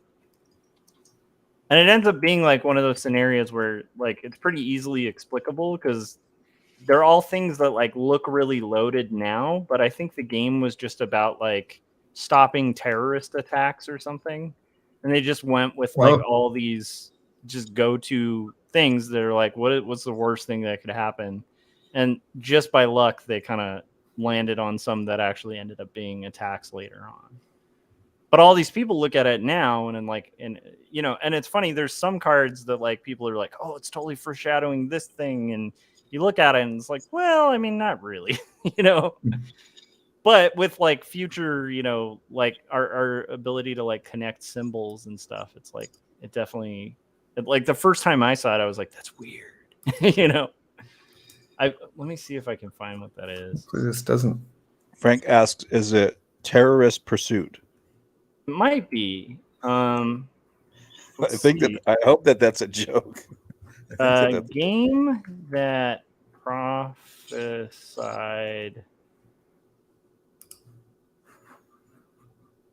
I had to bring Let's it up see. for a minute. Card game. It's just like a whole meme online. Oh, it's the 1990s card game. This is the Independent that predicted 9/11, Donald Trump, COVID, and the Capitol riot. And it's called Illuminati New World Order. And it was a game in like the 1990s. That's the name of the game? Yeah, and like it's Oh, a wow. whole meme online. Like there's a bunch of people who are like completely convinced that it's got like, you know, all this stuff. But the catch is it was just talking about world disastrous events. And again, like, you know, they've even interviewed like the guy who made the game, and he's just like, I have no idea how people think this is what it is. But it is fascinating because if you look at it, it's like from a certain perspective, it can look like really creepy and eerie. You know, I guess the guy runs like a small gaming company, and I heard this thing that was like an interview with him. He had just started this like small game, and I guess the game itself wasn't the biggest seller or anything, and then it just had like the second life because of this online conspiracy theory about it. Mm-hmm. It's interesting, anyhow.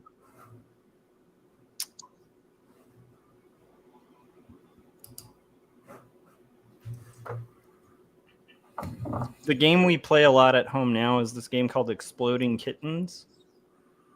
My son is obsessed with that. Wow. That's an actual game. Yes, it's actually really funny. It's fun. It's, you know, it's like, I have to look that up. I think for a little kid, it's like kind of just that right level of inappropriate, you know? It's like, ha ha ha, there's poop. You know, it's like that kind of thing. Started typing the word exploding, and it's the first thing that came up. Yeah, it's like a huge thing. There's like an app for it and stuff too, but we'll play like these kind of intense rounds of Exploding Kittens because my son's just super into it. It's just so wrong. They're really funny. The illustrations are hilarious. I was just looking at some of the artwork here. That does look funny. Zombie kittens. Yeah, I forget. There's like a manatee mermaid in it that made me think of Adam's friend, that I'm not going to mention by name. But I was like looking at the card and I'm like, oh man. Anyhow, sorry, that was a funny one. That's There's all sorts of stuff. There's like an Abe Lincoln robot or something that tells the future. It's a really weird game, but it's kind of fun. Very interesting. Yes, it is. Well, glad to see you working on comics, Josh, after 2 videos in a row about just like getting to that spot where it's like the last thing that you want to freaking do, and just I hate comics. Like, I've realized that. Like, I hate doing comics. I absolutely hate it, and yet I'm gonna do it because I'm weird. really. I mean, I love comics. You know, like I love reading comics. I love the potential of comics, and that's what keeps me interested. But I've just come to terms with the fact that, like, yeah, I don't think I enjoy the process. I think I enjoy the challenge of it, but I don't think I actually enjoy it. And I think it's why I was bringing up Tetris. It's like there's video games I play that I don't really enjoy, but I kind of enjoy because they're hard, or they're challenging, or they're interesting and engaging, but like they're not fun. I don't know if that makes sense. well, if you had to do like 1% of the amount of drawing and inking and stuff, and still get hand drawn finished comics, like if you got the results without doing like 8-hour drawing sessions, don't you think that you would probably like it more? No, actually. Oh, really? I kind of think the challenge is what makes it worthwhile.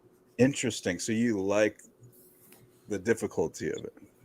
Yeah, I like that it's something that not everybody can do, and it's really hard.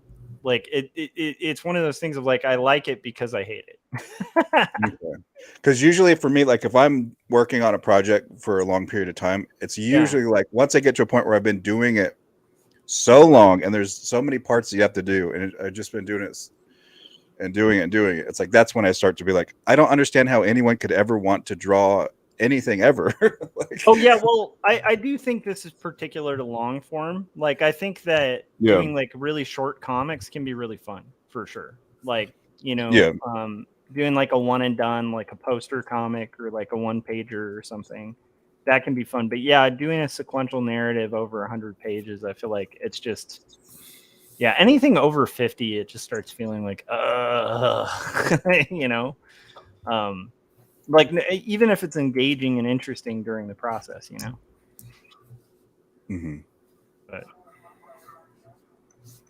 sorry, what? Yeah, my wife was like, think about all the manga artists. I know. It's so funny. Like, you'll see some of these manga studios and they have like apartments in their art studios with like 5 people, like just all living in the same place just so they can knock out like 10 pages a day.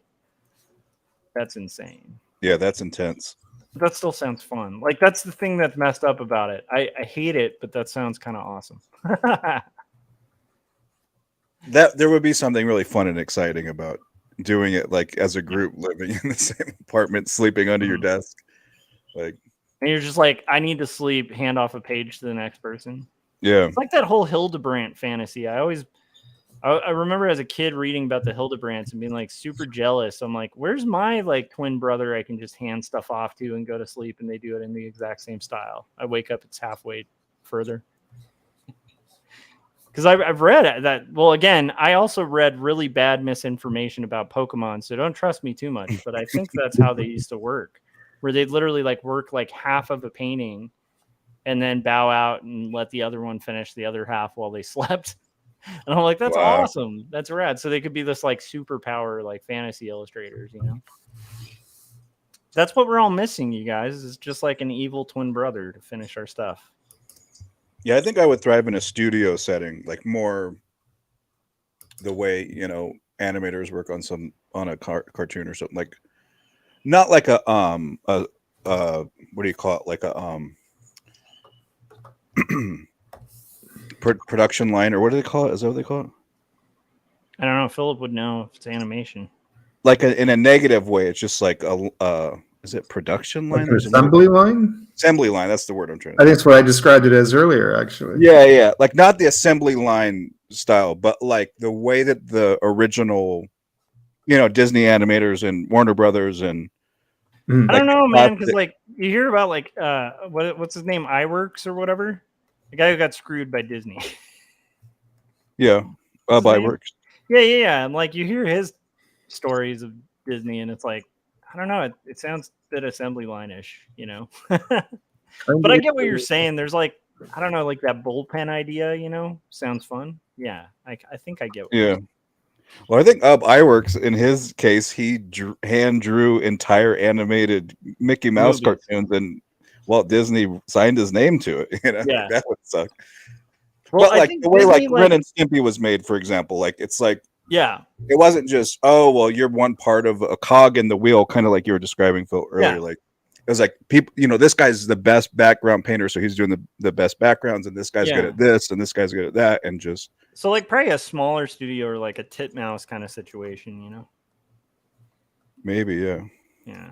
Would that be an individual situation? But with a budget, like having the budget to, you know, Nickelodeon just gave us $1 million per episode, and we can hire people to do the rest of all of the backbreaking 100 hours worth of labor per second. Just outsource the in-betweens. You know what I mean? But yeah. I don't know. That just seems like the ideal. But I don't know. That's not the best production to compare to, because I think everyone that worked on Ren and Stimpy described it as a nightmare. Yeah. From what I hear, that now I'm blanking out on his name. The main guy. Yeah, so he's incredible, and like everybody attests to him being kind of a genius, but he's also supposedly like kind of one of the worst people to work with. So yeah, which tends to happen with like those kind of crazy visionaries, you know. Like as much as I can be skeptical of like Disney, it's like how many people are like, I'm gonna build like a miniature town that people will pay to get into, and the whole thing's gonna be like a weird fantasy setting that's separated from the world and has our animations as rides. It's like, that was kind of a nutty idea. I think you have to be a little insane. Also, like Walt Disney World, when you read about that, it's like, it is literally nuts, because he actually wanted to make like a city that people lived in that was like regulated and had its own kind of government and stuff. It's insane. Like, wow. Yeah. Anyhow, so that's fun times. I think that's where, because he was another one that developed the idea of the circular city, Oh which wow. which I like the idea of. I think if done Describe it. properly. Hmm?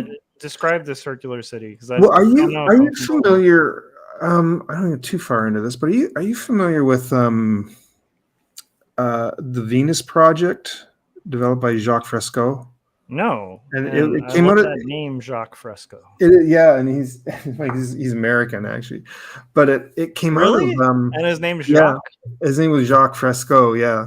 Oh my gosh. Okay, so But, this is a but Christopher he's Runciman he prompt was right there. a Jacques science Clouseau meets Jacques Fresco. Fresco.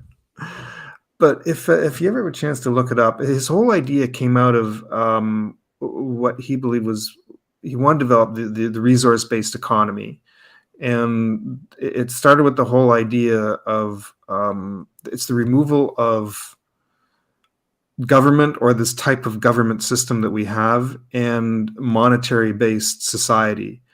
It starts with that so that we're free to develop further. And he sort of built on this idea of a different kind of world that we could have lived in, and he really wanted to promote the idea. It never happened, but I actually really like the idea of it.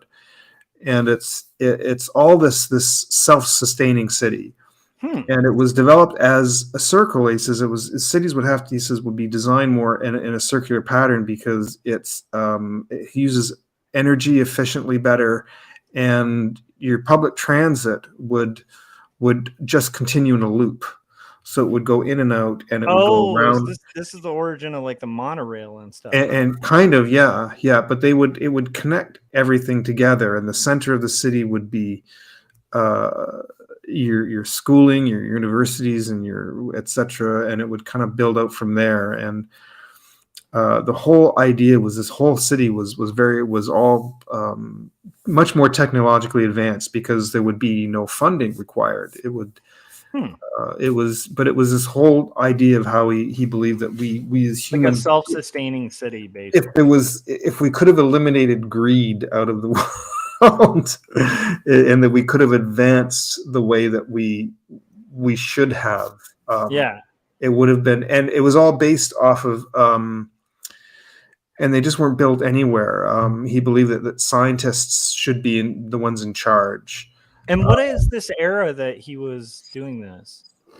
Oh, he come up with this idea as far back as the 60s and 70s. Okay, so this is like World Fair era kind of stuff? I think so, yeah. Nice. I mean, he said he even had the idea, like he died, he was like 101, 102 when he passed away. Nice. And he lived a full life, but he really promoted this idea, and he had it he's had this idea since he was like 17.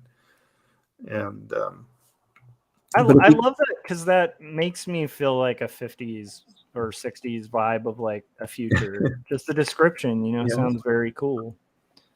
And he built them. He built little miniature cities, but he explained how everything worked. Everything didn't just look futuristic for just futuristic sake. Like it had function. Everything had a function to it. Nice. And how apartments would be built like these compartments that would be constructed on top of each other and would be movable, and tiny homes, guys, tiny homes. And but he also believed that there should be areas outside of that where land can like there would be a natural area for animals and parks, and trees would grow, and we wouldn't go in and make how should I put it, nature would still be allowed to exist and grow, and these cities had to be built in such a way that they could work with nature and work with the world. And that makes a lot of sense. That was pretty hip at that time too, because I mean, I think at that point had Frank Lloyd Wright too, right? Kind of doing that whole movement of like, oh my gosh, now I'm blanking out on the architectural movement where you're using like a bunch of environmental wood and like the resources of the land to kind of like integrate into the building. Yeah, And why can't I remember the term for that style of architecture? It's like I one of know my what you're favorites, where talking you about. see though, like the for sure. beams of the building. There's a bunch of those types of buildings in the Northwest that were really cool. If if you ever get a chance to, though, I recommend looking up the Venus Project and Jacques Fresco. Yeah, that sounds awesome. He's an incredibly intelligent man, but he doesn't hold much back either. I feel like some of the funnest intelligent guys don't hold stuff back. He speaks. Yeah, he can tend to ramble quite a bit. He starts to get across a certain point and sometimes gets off from it, especially as he got older. But that's unforgivable. I cannot tolerate somebody getting off topic and rambling at all. That does not vibe with me at all. At all. Adam can attest to this. I don't ramble. I just say what I mean very briefly. He's very fascinating to listen to, though. My wife was laughing because she's like, "You're rambling right now." Sorry. I see where you're going with that now. No, I actually, that sounds really cool and worth checking out. You know what's sad is like there's all these things, like there's a bunch of like philosophical or like city planning ideas and stuff that would work great if everybody just wasn't an asshole. It's kind of true. I'm sorry, I don't know if you're allowed to cuss on this one. I'm sorry. No, that's all right. Well, there's been a lot worse. So okay. Yeah, what was all this talk of like some middle finger action going on here? I had heard that from someone on one of my streams or something. It was like somebody had flipped somebody off or something. I missed what that was about, because it was like I was really tired and I started to tune into your stream and I was even wanted to type and say something. I thought, I'm about to pass right out and I can't stay here. And something was going on about that. And I was like, I have no idea what's happening. I'm too tired for this to even register properly. So I was just like, yeah, I was pretty sleepy too. Like, that's the funny thing. When I stream, I tend to be pretty out of it and sleepy because it's late, you know. But more of a recurring theme than a singular event, I would say. Okay. But anyhow, I was told that somebody had flipped you guys off on stream, and I was like, well, good for you. You need to work out your middle finger as a joke, right? But I was like, I don't know how cool that is to get flipped off on stream, you know? Not that I'm opposed to the use of the middle finger. Like, sometimes that can be really fun to do, you know? But it just seemed a little weird, a little out of pocket. I think it was a joke. I don't think that Phil or I were ever flipped off, but maybe we were. I don't know. Maybe you were, maybe you weren't. Right. I think people should dig back through every live stream to find out. And like watch them like 20 or 40 times. You know, that I'm just trying to get Philip more views. Oh wait, I shouldn't reveal that plan. Dig back and see if you can find the moments, guys. They're hidden throughout the streams. I'm gonna disappear for a few seconds if that's cool. Oh, that should be interesting to see. Like, good idea. Or do you? Sorry, Chuck, that sounded really rude. Good idea to take a break is what it meant. Adam, I like that. Good idea, Josh. Get out of here. All right. Oh wait, let me. You like pull up the curtain and then drop it, and you disappeared, or do you? Yeah, let me pause it on an appropriate picture. There it is. All right. Okay, I'll be right back. How do I get that back again? That caricature is great. It was. You can see I used kind of a rough pencil with it, but it was just. It was just kind of. His hair was kind of up that night, and it was really poofy looking, and I was just like, "Wait, I have to draw that like right now," and then I sent it to him, but I sort of banged it out quickly, not really kind of thinking much about it. I just thought, perfect caricature.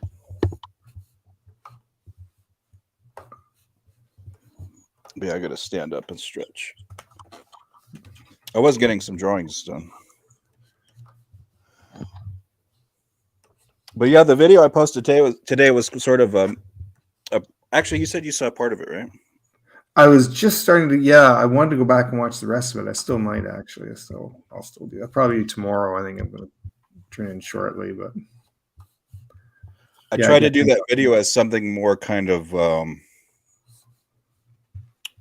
reintroducing the anthology and just kind of, kind of an overview and restating everything, and something that would be a good go-to video, to show. Okay.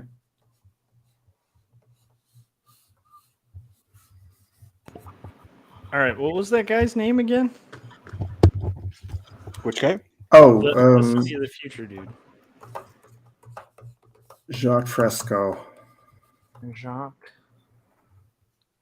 with a Q.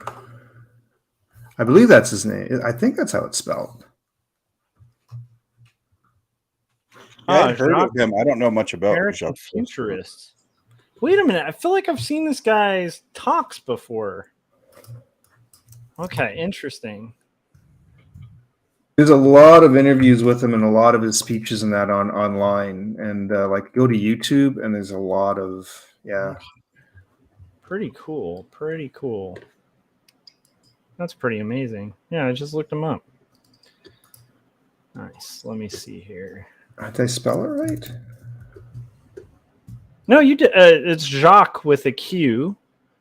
And then JACQ. Like fresco, like, fresco painting. Oh, with a CQ, yes. CQ is apparently. Nice. Pretty cool. I'm gonna have to look into that. Also, just like very cool, like the stuff that does feel like very mid-century is like the illustrations, which to me is like amazing because I love that stuff. Unlike Adam, who hates mid-century so much. Adam's just playing Tetris. I think actually Adam's gone right now. So, okay. If you actually look into the Venus Project as well, that's his. If you Google that, that'll. I will. Let's see here. That's kind of what he had developed. I might have a special guest for you in a second. Oh, okay. Just saying. I don't know. I'm working on it. Actually, that actually gives me a bit of an idea. Is because you've played videos of people doing speeches and talks about things. Yeah. Maybe on one of my streams one day. Maybe I'll come on and I'll do the same thing, but I'll put on Jacques Fresco. Although, I mean, that would be cool. I'd love to have you on and we could like watch something together and comment on Oh, sure. Yeah. Yeah. Because like I love doing that. Particularly because it's kind of fun to do when you're drawing, and also like I like feeding my brain. I need to feed my brain. Yeah. Sorry.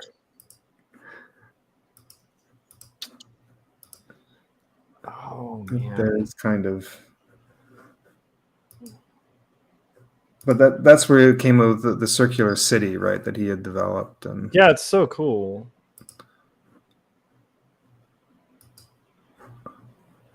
It's at some point. I wonder if we'll ever have a like UBI kind of system, if that would even work. UBI. Universal basic income. Yeah. I mean, what he was trying to propose was removing currency altogether, and just having like kind of a like libertarian kind of system of exchange or something. Yeah, I think so. The funny thing is that people, every time you try and explain something to this, and the first people think it was like, well, if there'd be no incentive, nobody will want to do anything. And I've always been of the opinion that I think it would be quite the opposite. I mean, there's nothing holding anyone back. I think the problem, this is my own opinion, with that kind of thing. The problem's just jerks. Yeah. That's the problem. Like it's like a lot of systems would work really well if it weren't for people being crazy. Mm-hmm. That's my biggest mistake I've always made in my life is like I always quite often will forget the irrational actor problem. And that's the problem. Like a system like that, if you had all rational actors who were all willing to kind of get along, it would probably work. But unfortunately, people get really selfish, you know? It's true. That to me is the big flaw that I always see with those systems, you know? Let's see here. But, you know, it's still fun to kind of dream about that type of thing. Mm-hmm. Let's see here. Okay. And you think how much further we could have been along, you know, that we could have, things that we could have eliminated. And he always said that he says it's not perfect and it still has a lot. Yeah. Oh, look who's here. Oh, no. Wait a second. A lot. Hello. Yeah. Can you see this? I am Jacques. And he didn't speak with a French accent, though. I'm Jacques Fresco, and I speak with a French accent now. Okay, sorry. I just had to do Hold on, my friend Josh will come back. Oh, wow, that's crazy. I can't believe Jacques appeared on screen. Sorry. I couldn't help but like figure that out because like, you know, those old like 50s, you know, like semi animations where they just have like a mouth like this cut out and it would just be like, hello, Yes. I am going to be the villain in this or whatever it is. And then when I first got OBS and realized I can do that, I was on like a tear. Just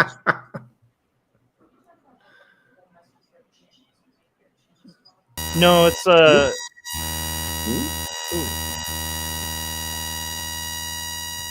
Is that me? Or you... Well, I'm on mute, so I don't know where that one was coming from. That might be Adam, possibly. Oops. Oh. You guys were being invaded by strange creatures from outer space. That's strange. It stopped for a second and then started again.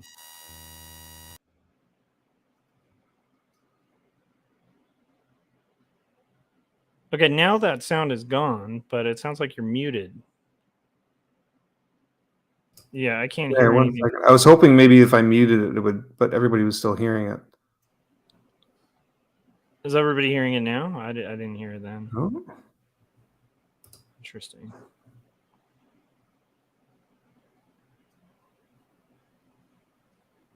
So what I was talking about is you know, like in those old 50s cartoons where they'd have like the mouth masked out and then a human mouth behind it, like talking. I've been doing that occasionally on live stream.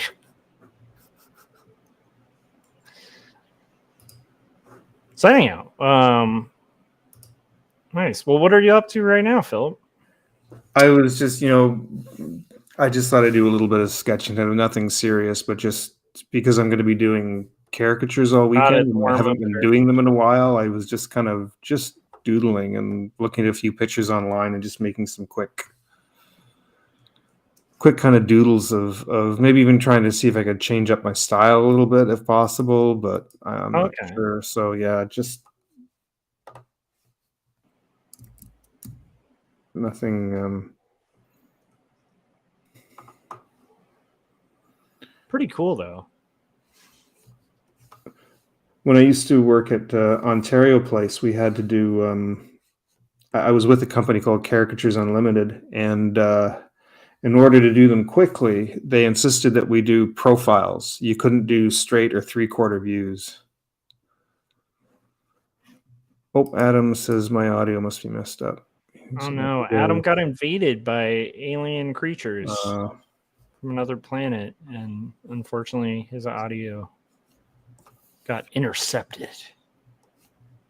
You know what that is? That's the ghost of Jacques, just mad that I dared berate his visage.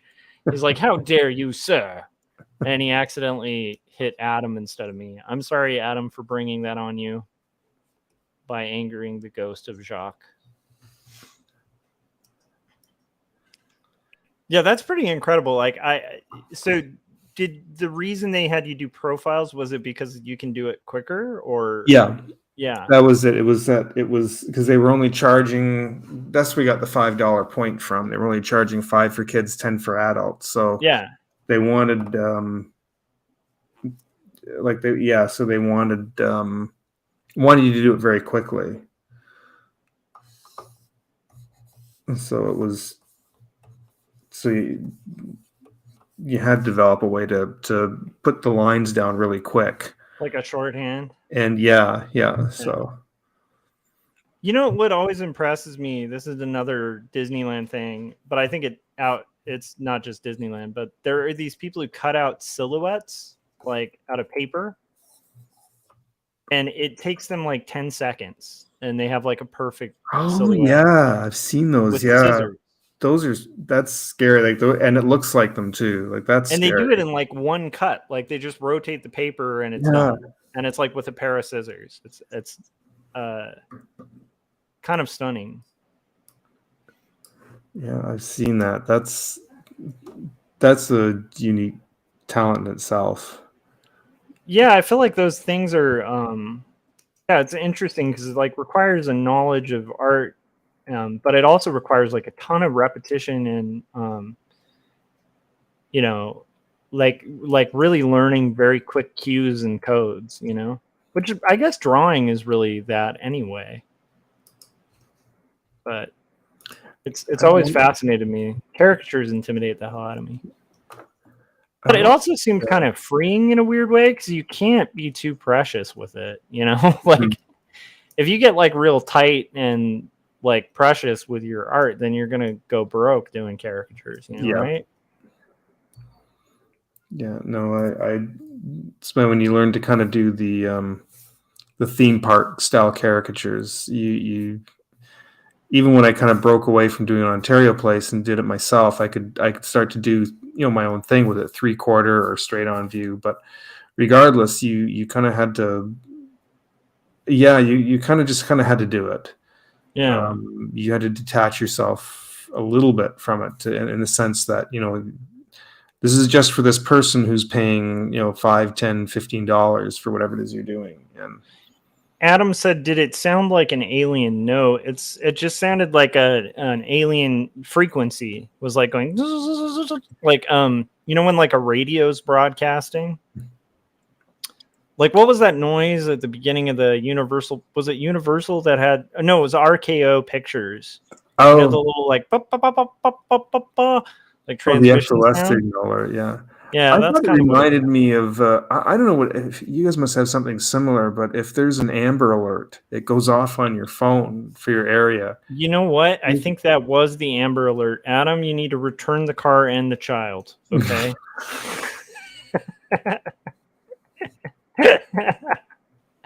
Wouldn't that be hilarious? I mean, not really, but that would be pretty dark if that's what we were hearing.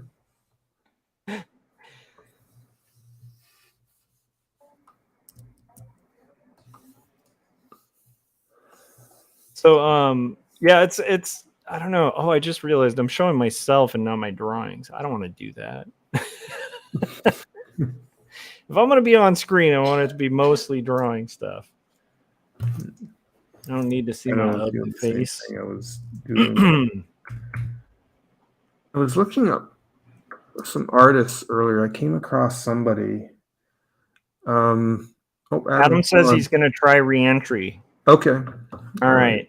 Make sure you're safe when you do it. I was talking about Al Jaffe earlier, who worked for Mad Men. Yeah, passed away very recently. Yeah, 102. Still That's working. A good age. Like, if we're all working till 102, that's pretty badass, you know? Yeah, I'm hoping that's me.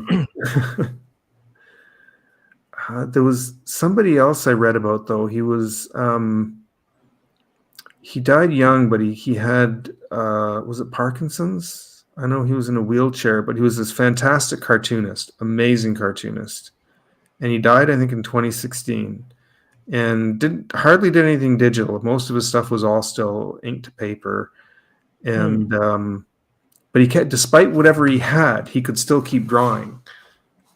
His hands could still go to the paper, and he could still. And his stuff, I think Time magazine.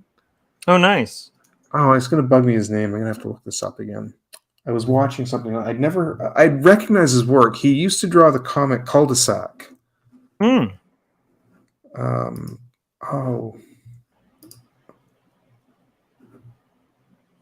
Actually, let me do it this way. I always think it's inspiring the artists that are able to draw into an old age, because like one of my biggest worries is, you know, when I finally get to like the age where, you know, Adam found Richard Thompson. That's it. Sorry. Oh, Richard Thompson. Nice. Yeah. Yeah, if I ever get to the age where I'm able to retire, which is pretty unlikely, like I'm probably not ever going to stop working because I'm, you know, I just didn't, you know, don't have a bunch of wealth accrued. But when I get to the age where I can like get Social Security and stuff like that, I hope that I am able to draw, because like I feel like that would be the ultimate time to draw, where you don't have to go to work. You know, like I'm like, that's when I want to draw, like make whatever I want, you know, and without fear of, you know, income, you know, issues. But, you know, like the videos I've been doing recently, I think the whole point is to like caution people, like, don't wait for that though, because you never know, you know, like time goes real quick, and it's like the time is now for all that stuff, you know. Can you guys hear me all right? We're okay. There was like a weird alien invasion that, you know, happened. No longer an alien invasion or helicopter sound. Yeah, I don't hear one. Glad to know that. Richard Thompson is great. He's often, you know, Bill Watterson is often considered the last great newspaper comic artist, but those who know of Richard Thompson often call him the last great. His stuff is. He has a very loose style, but it's like there's a lot behind it. There's a lot to it. Nice. So he's like pretty subtle. We can see, like, to the untrained eye, it might seem kind of. Oh, that's beautiful stuff. You know, sloppy or whatever. Yeah, but I guess he doesn't have a sloppy style. But Cul-de-sac is amazing, though. It's really good. Yeah. And all of his magazine illustrations and stuff. No, that's actually really hard to draw like that. A lot of people make that mistake. Like I was fortunate enough to know Graham Annabelle a long time ago. I don't talk to him anymore, but we used to like hang out a bit. And I constantly tell people he's one of the best like cartoonists alive. And then I'll show people Grickle, and they'll be like, "What are you talking about?" But then I show artist Grickle, and they're like, "Oh yeah, like easily." Yeah. It's like one of those weird things where there's like this view of what an animator should be, or like what skill is in animation, and quite often like people's perceptions and what is hard to do is like totally different, you know. Well, Richard Thompson did some, like, he would do caricatures and stuff, and like, you know, Time magazine covers and stuff. Sometimes these like elaborately painted things, but always with like this very loose, you know, spontaneous line and stuff to most of what he does.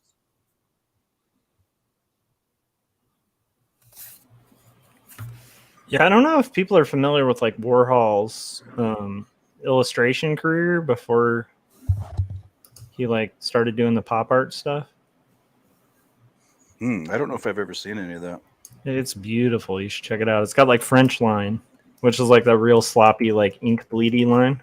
Kind of like the backgrounds on 101 Dalmatians, that kind of look.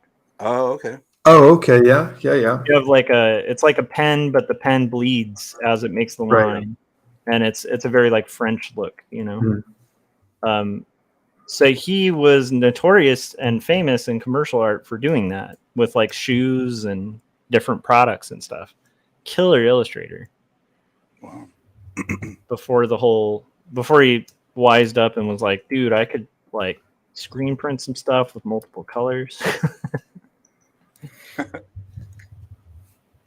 hang out with the Velvet Underground.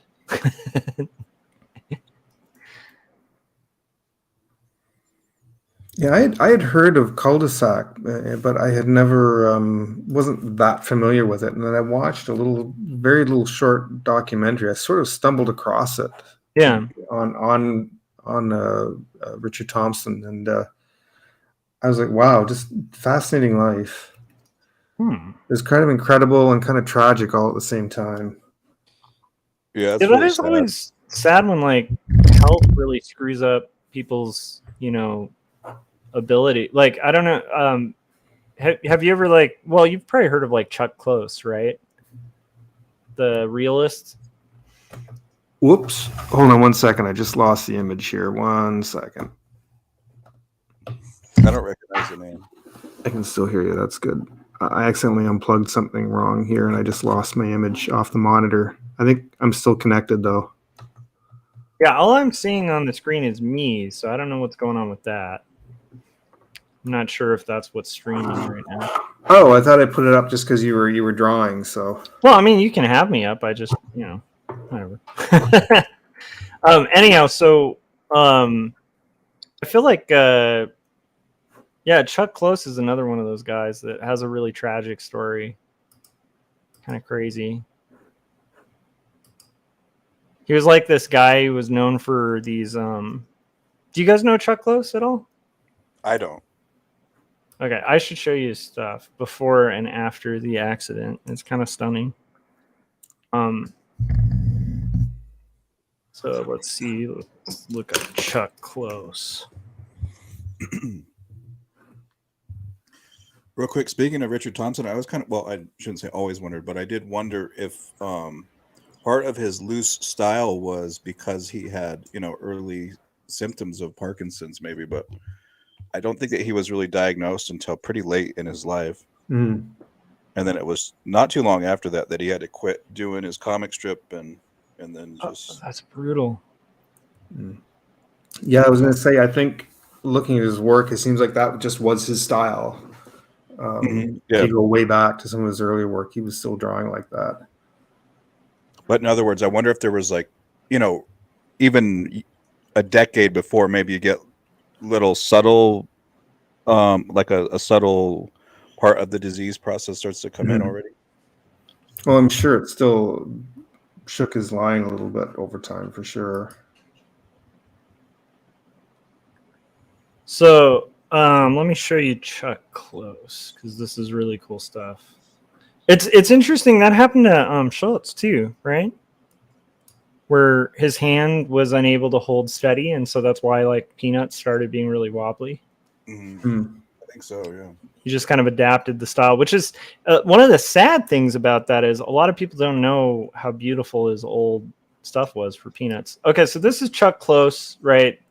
When he was a young man, he was like in like a bunch of modern art galleries, part of the photorealist movement. And so that's a drawing, right? Oh, wow. And it's like the size of like a billboard. Like he did these giant just photoreal things. And, they're so realistic you can't tell if they're a photo or not, right? Then he gets in an accident. I think his spine is broken. And he is unable to hold anything with his hand. And so he comes up with this like method to like he's a guy to watch documentaries about too, but he ends up coming up with this method where he can tie his hands together with a big paintbrush, and then he commissioned like this thing that'll auto rotate with his foot, like these giant canvases. And then he came up with an entirely different style of painting, which is actually arguably like better than his photorealistic stuff. Is that right? It's a whole technique that he developed that is now taught in like a lot of art schools and stuff because it's based on like grids, but it's here it is.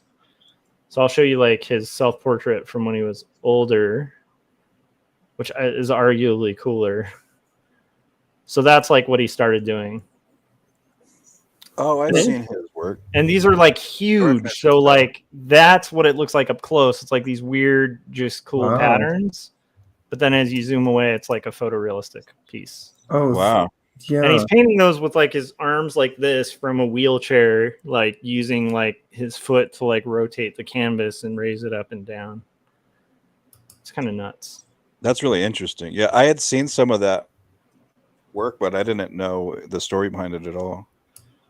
Yeah, he's like really inspiring. Because again, like all of those stories where people like overcome hardship, and like dedicate their lives to art. I think that's cool. And at that point, I think he was wealthy enough to just stop too. You know, like he could have just stopped and been pretty rich. I don't know. That's always interesting too. But yeah, that would be rough, man. Parkinson's does a number on your ability to hold your hand steady, you know? Yeah. Is that no, what is it? What's it that Michael J. Fox has? Is I believe it's Parkinson's. it Yeah. That's okay. What's weird is one of the Francis Collins things I watched either on or off stream was talking about there's a lot of research into DNA and Parkinson's. That's good. Because there's like this theory that you might be able to actually go in and with I'm forgetting what it's called. It's something, the thing where you can edit genes. Gene therapy? Is that what it is? No, it's like it's a term. It's CRISPR? CRISPR. There it is. So with CRISPR, you might be able to actually edit the gene and kind of solve the issue, or at minimum, like with the full code of what it is, you could more properly prescribe things that would be more effective. It's interesting. But I think it's cool that people might be able to potentially. That's like the good outlook on the future is like the idea that people might actually be able to cure some really heavy diseases that are ailing people. The bad outlook is that technology is used to destroy us all.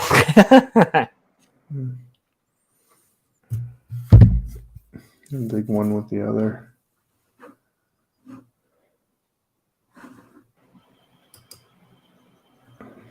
So Philip, are you feeling like a little more cozy with it? Like your line looked really pretty quick there on that. Oh slide yeah, I one guess you were doing. we'll see. Yeah, when it comes to actually putting the ink to paper on Friday, we'll see. But it'll come back to me, I'm sure. It's going to take a few rough ones to begin before it. What's the worst customer you've ever had? Like, I want to hear some bad. Maybe I've asked you. If I've asked you this before, never mind. But I wanted to hear bad caricature customer stories. Oh, I don't know if there's any. I don't know if I have any that's that. What's the word? Like, I don't know if I can something that happened that's actually. You ever had like a really vain person get really mad at your caricature because it doesn't look like them, and you look at it and you're like, "This looks exactly like you." Like, No, no, I don't think I've had quite that. I know there was a woman. I know there was when I started off at Ontario Place. Like the first week, I almost quit because there was a woman that I did the drawing of her son on a skateboard, and it really didn't come out very well at all. And she didn't want it. She was just like, "That doesn't look like my kid." I'm like, "You don't have to take it." I'm just kind of starting here. And she was like, "Nope, don't want it." Here, and she just kind of shoved it back in my lap. I'm like, okay. oh wow. It was pretty abrupt. But most are usually. I don't think I've had anybody. I'm trying to think if I've ever had anybody that's actually.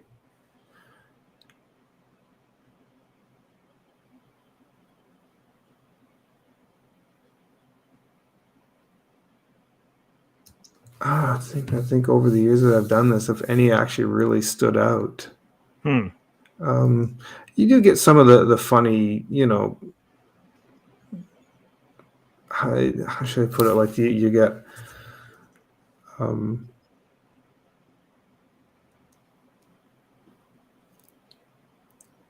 oh, what, they'll sit and they'll want to make conversation. I'll be like, oh, so what do you do for a living? I always love that one. A couple times I've said, I do this. I've had that happen. Don't do anything else. Like, I've had that happen with other adults quite often. Or they'll be like, "What do you do?" And I'll be like, "Oh, I work, doing creative, like as an art director or something." And they're like, "Yeah, but what do you do for a living?" Or it's like, I work at, like, back when I used to freelance, I got that all the time where people would be like, "What do you do for a living?" And I'd be like, "I'm an illustrator." And they'd be like, "Well, yeah, but what do you do for a living?" And I'm like, "No, I mean, that's all I do. That's my job." It's weird. I don't know. It's weird that that's hard to explain sometimes to people. Yeah, I think it's just a hobby, and as you try to explain, it's a little more than that. But yeah, it's. Or I've had one that was like, "Oh, those are cute. My 12-year-old does things just like that." nice. I'm sure people mean well with that, though, but it's kind of like the whole, "Oh, you do comics. Like, I love Family Circus." And you're like, "Oh, man, this is going to be a long path to get you to understand the kind of comics I make," Yeah. Yeah, I feel like we've lost Adam somehow. I feel like Adam is on mute. Is he still here? I'm still here. What are you doing, Adam? Are you still rocking the Tetris? No, I was drawing. I tried Tetris for about 5 minutes, and I realized I couldn't have a conversation and do Tetris at the same time. In my imagination, you were doing Tetris this whole time. That does make sense based on the conversation. Well, because I think that's the last update I had on what you were doing. So yeah. But no, I did get some drawing done, but I just and then I got a lot of stuff done earlier today, and I was kind of like winding down, so I did get some more drawing done, but I was kind of grabbing a salad and stuff. How's your Moon Wizard coming along? The last I saw it looked pretty rad. I finally got to more of like the storyboarding stage of my comics, so I'm doing like sequential, writing and drawing of panel to panel stuff. Nice. I like the Moon Wizard a lot. I like the Evil Wizard, I think, even more. Yeah. Which I think is how it should be, right? If you're doing two wizards, the villain wizard should be the most interesting. The Moon Wizard costume's really cool, though, and different. So it's like, I like that, too. And he definitely looks like a wizard that would be rocking on the moon, so. Yeah, I think, without giving too much away, in this chapter, that may be the case, but maybe not for the entire book, if I ever get that far with it. Just say that. Kind of excited about it. The pages you were showing from the anthology look really good, and that's cool that Kevin's gonna rock that business. Yeah, I was really excited to hear back from him. So yeah, that's gonna be awesome. So how mad would you be if Kevin sends in his art and it's like a stick figure and it says signed Kevin Cross? It did cross my mind, like, or it's just like this. It's like anything by Kevin that I didn't like, but it's like, thanks, Adam. And then it's like, Kevin. That's what it looks like. Yeah, I would probably be bummed out if that ended up happening. I don't know. Like, I feel like I don't know if I'd be bummed out or stoked and think that would be a really cool page. I mean, it would be cool to have as a little inside, you put it on the inside cover or whatever. Yeah. I'm going to talk to Kevin and make that happen. I'm just kidding. Don't worry. Send him that this would be so messed up. Oh, man. No, it looks really cool. It looks like people are really putting a lot into the pages, which is always encouraging because you never know with an anthology like how seriously people are going to take it. Yeah, definitely. And it looks like people are ready to do some great work. Well, I mean, CB already has like 5 completed pages, so yeah. How is he doing that so quick? He's just whooping ass. Like, does he have like a studio assistant? that's doing everything. I don't for think. him. I think CB is a pretty busy guy. Are you sure? I'm just kidding.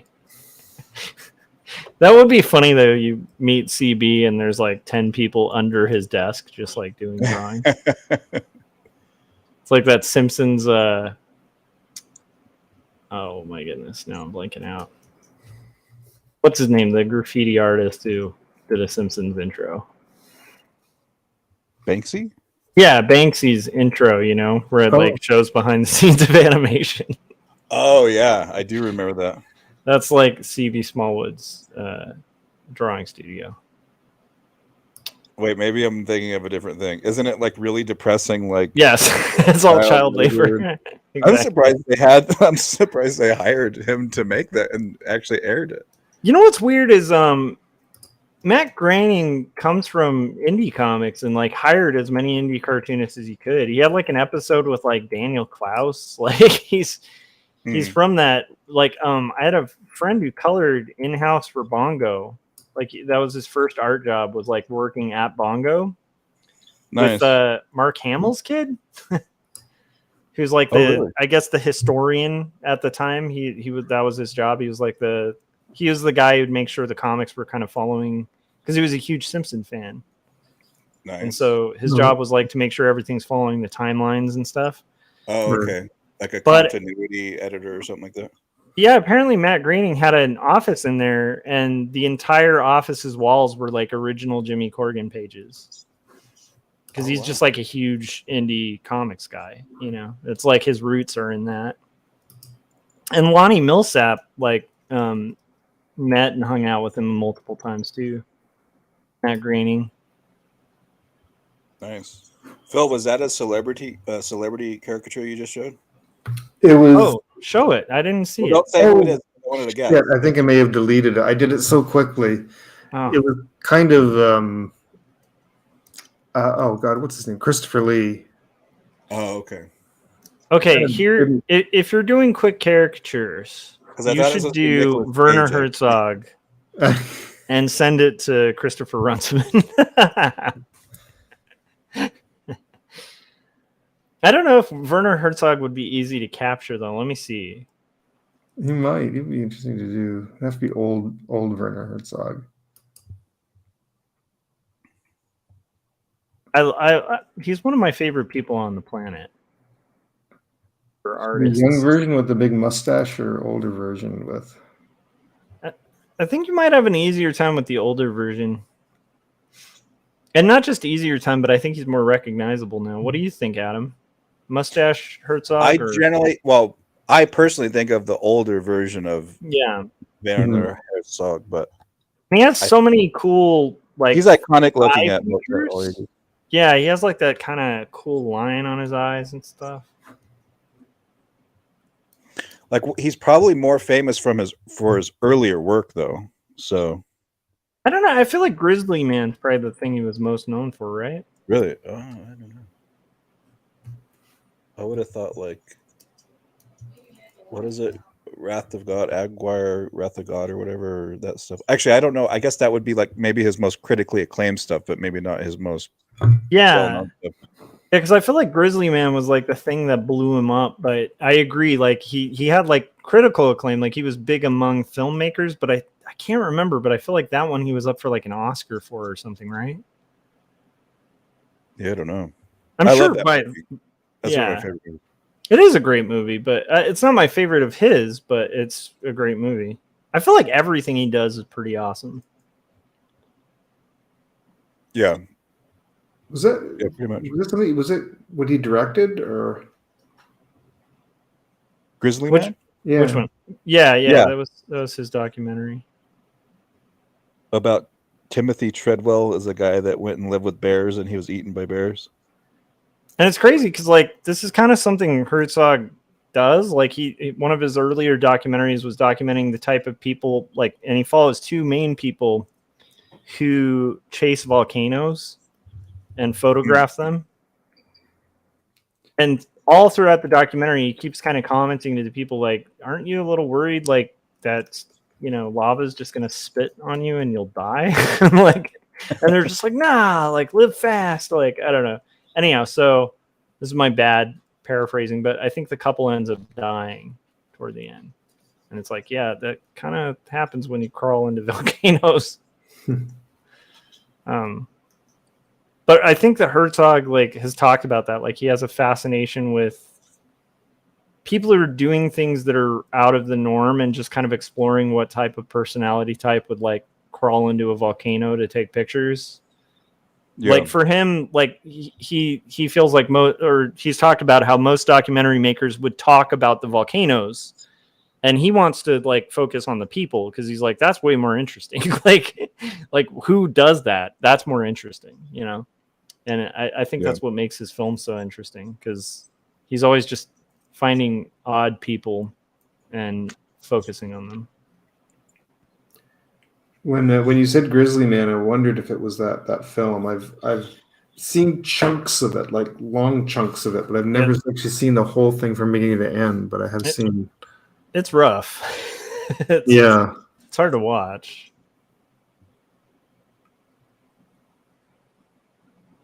Yeah, it's interesting. Documentaries are like a really interesting genre. Like, I don't watch them as often but when I do get into a documentary zone, it's like very easy to binge watch like a ton of documentaries.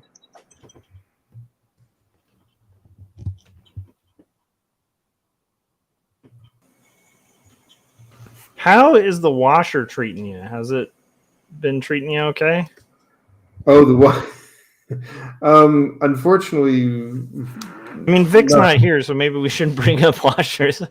I'm kidding. No, it had a little bit of a default to it. Oh no! It has a filter on the washing side. And the little filter, the plastic filter cover, kept coming off. Like as soon as I'd put in some clothes and turn it on, the motion would actually pull it right off. So I contacted them and told them about this. And they says, well, we're going to send another replacement part. So, but they don't recommend me using it without the filter on, because it says it'll just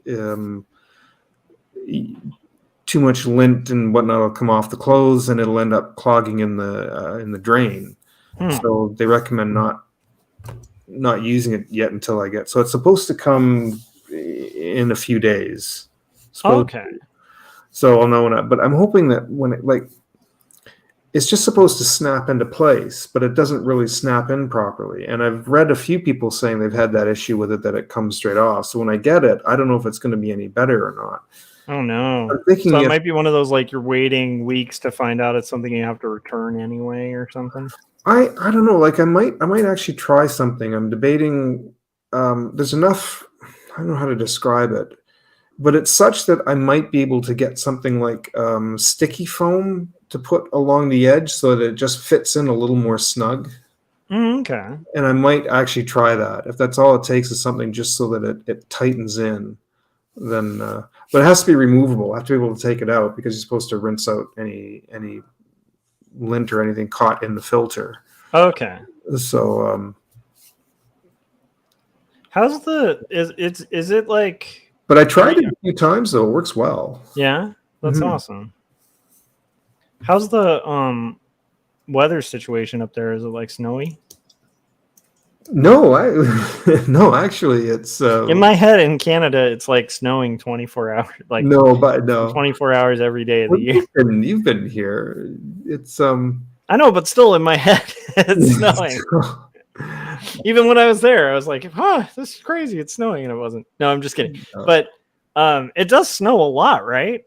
But the funny thing is, it in the last few years, it kind of hasn't been snowing as much. Okay. Normally, it starts getting cold around October. Yeah. You can see snow as early as November, December, and you'll start seeing it. But it's actually January, February where you get the major dumpings. And even sometimes into March, you get like a season of spring then, for sure. But we're definitely in spring now. That's where the old saying comes in, that March comes in like a lion and out like a lamb. It's March can start off awful, and then by the end of March, the snow starts disappearing, the weather starts feeling nicer, Nice. You don't have to wear boots anymore, and once you get into April, May, it gets really nice. Like we're up to I was going to say 22, 23 degrees, but that's kind of I'm terrible with the conversion.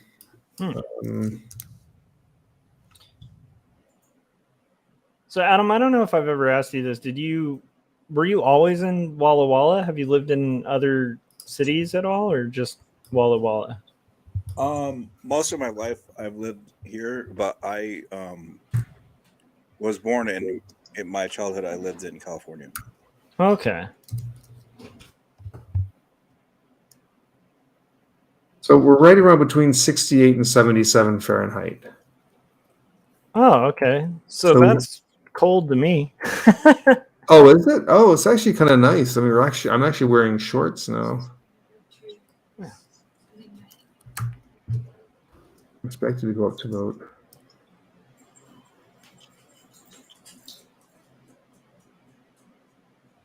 Sorry, I missed what you just said. Oh, so I thought I heard somebody talking to you, so that's why I stopped. Oh yeah, it was my wife. Yeah. Oh, okay. No, we're expected to go up to about 86 Fahrenheit. Oh, in nice. The next couple of weeks, yeah. So it's gonna get nice and warm out. Yeah. It's awesome. Yeah, sometimes it gets really cold out here. It's like I'll get to like 68 sometimes. I'm kidding, because in California, our cold is not really that cold. It gets pretty darn hot out here, though. You can get into the hundreds, above 100, 110 Speaking sometimes. of B100s, Yeah, that's a good point. So, what about the 100s, Adam hey, Lord? actually, Josh, let me ask you this: is it the hundreds or the 100s? Dude, keep I have saying no the idea. 100s, but I'm pretty sure it's the hundreds. I don't know. I think it might be the hundreds, but I like the 100s more. That just sounds more Like, proper. in other words, Kevin Cross, I'm pretty sure says the hundreds. Okay. not the 100s, but, Well, let's just call it the hundreds then. but I think that I've. Or you could call it the one double aughts, just to like be really different. But I think I said the 100s so many times that it's like it's so deeply ingrained in me. I don't know if I can switch. Yeah, I can understand that. Oh, Rosa World. Oh, yeah. What happens when somebody starts just calling it the 500s and you have to do it for 500 days without a break? You just got to do it. You got to take a cold shower. You just gotta buckle up and stick to it for 500 and can't miss a day. 500 without missing a day would be really hard. Oh yeah. I mean, I think it's hard to just work on comics every day, but the tough part to me of the hundreds was always, even when I'm working on it daily, I usually have like one day possibly where I don't, a week. And so I can pretty much say like 6 days out of the week, I'm definitely working on comics, but 7, not every week, I doing think that that's for, what's hard. sorry, what? I thought about this, and I may have said this before, but Mhm. I think even if you did a challenge where all you had to do was write down the number of the day every day, Mhm. like on your calendar, and just say, take a picture of you doing that. And it takes 5 seconds. There's going to be days when you're doing stuff and you're, it's even just that one task. It's like, oh shit, I didn't write down the number. Yeah. It only took 5 seconds. And it's just I think doing anything 100 days in a row consecutively without missing it is difficult to do. Agreed. It's not so much. I mean, making comics is also very difficult to do. Yeah. But Eating would be an easy. I could do the 100 days of eating challenge for sure. But could you document eating? I could do that. Would you be able to document it and show social proof that you ate that day? Yeah, that's what makes it challenging. Yeah, I mean, And I the other guess thing isn't that what most people do on Instagram? I think it is mainly what a lot of these websites are based around. Yeah. The other thing is, if you're doing a video every day, for example, Oh yeah, that was exhausting. you want to have something interesting to talk about every day too. Yes. So you usually don't just do a little update. It's like, you got something to say about authenticity or writer's block or whatever, Yeah. because you're also trying to maintain a YouTube channel. And then it's just like, yeah, it becomes a lot of work. Yeah. It becomes a lot to do. And the other thing about the 100s is that, for me at least, anytime I've done it, it causes me to really focus on anything that's going on in my life at that period. Mm-hmm. And it can become, it can amplify anything that's going on in your life and kind of shed a spotlight on it, I feel. Yeah. No, it's I think I've done the challenge twice with video, and then basically I just kind of stopped doing it because I'm just kind of doing it every day now. Yeah. Except that is the one difference is I do allow myself a day every once in a while, But when I did that was the hardest part, was like the documentation. Although it was kind of the funnest part too. But it's like, yeah, when you get to that midway point, you're just kind of like, you almost feel like just filming a video where you're like, I drew comics today, goodbye, click, Or like, especially like, I think we started, I can't remember who, it might have been Scott, but I know like some of us started like bulking our days. So you'd be like, it was the week. Yeah. And it's like a week recap that's a little more tenable. Now with live streaming, I don't know how tough that would be, because you just go on. Well, then again, you have to constantly make sure you're live streaming every single day. That would be a little tough. Mm.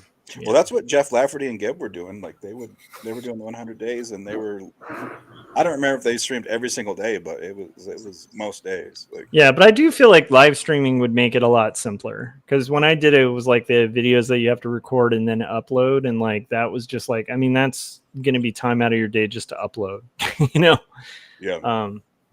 Oh man. All right, guys, it's at the 3-hour mark, so I have to disappear for a second. If that's cool. All right. Let me put on my little Philip Chandler placeholder here. Wait, did that work? It didn't work. Hold on. Here it is. Okay. Oh. Something about you meant here. I thought you were going to play a trailer. Trailer. Is that what you thought, Phil? Yeah, for a minute I forgot actually I'm the one hosting. For a second, yeah, I thought Josh forgot that he was not on his own stream. Yeah, just put up this. I wouldn't mind. He can play it if he wants to. Actually, when he comes back, I hate it is when he comes back, I may have to call it because it is it's coming up to 3:30. Okay, yeah, I was thinking my system's gonna shut down soon. But I'll wait till he comes back and I'll give a proper good night. I was just trying to find something here. I don't know if you're familiar with Rosa World, who's another caricature artist. I don't think so. He did a special stream today drawing Tina Turner. Oh. Since she passed away. That was sad. I was sad to hear. I always really liked her music. I had a couple of her albums.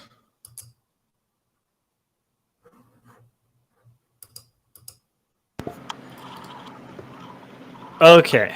Oh.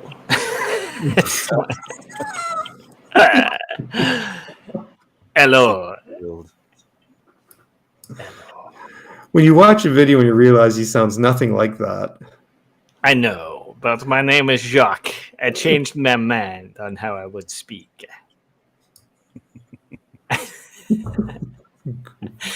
The gag never gets old. I'm sorry. Okay. You guys, thank you for having me on. I think I'm gonna call it because I've been doing some pretty. I was actually nights. just saying that I might have to call myself because it's 3:30 here, and my system's just gonna crash anytime now. So awesome. I appreciate when you guys come and hang out on my streams and stuff too. So we'll have to do a thing where maybe we can all live comment on something. Adam, it might be fun to have you. Are you familiar with Destiny Online?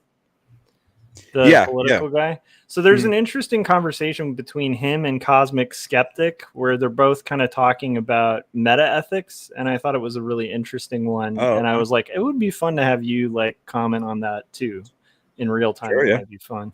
So I love the time that is real, if anything is real indeed. I love the science hangouts and stuff. That's been fun.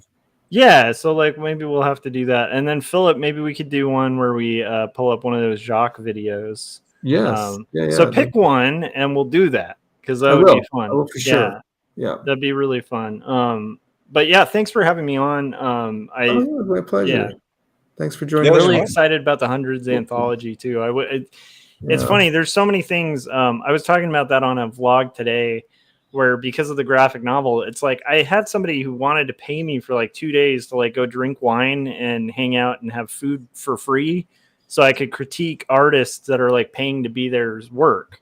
And I've Mhm. done this event before, and it's super fun. You meet other art directors. It's like super nice.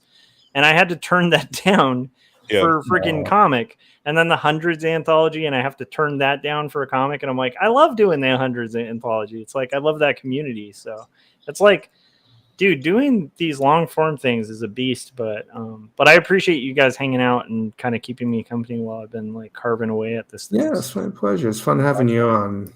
I'd like to do this more often.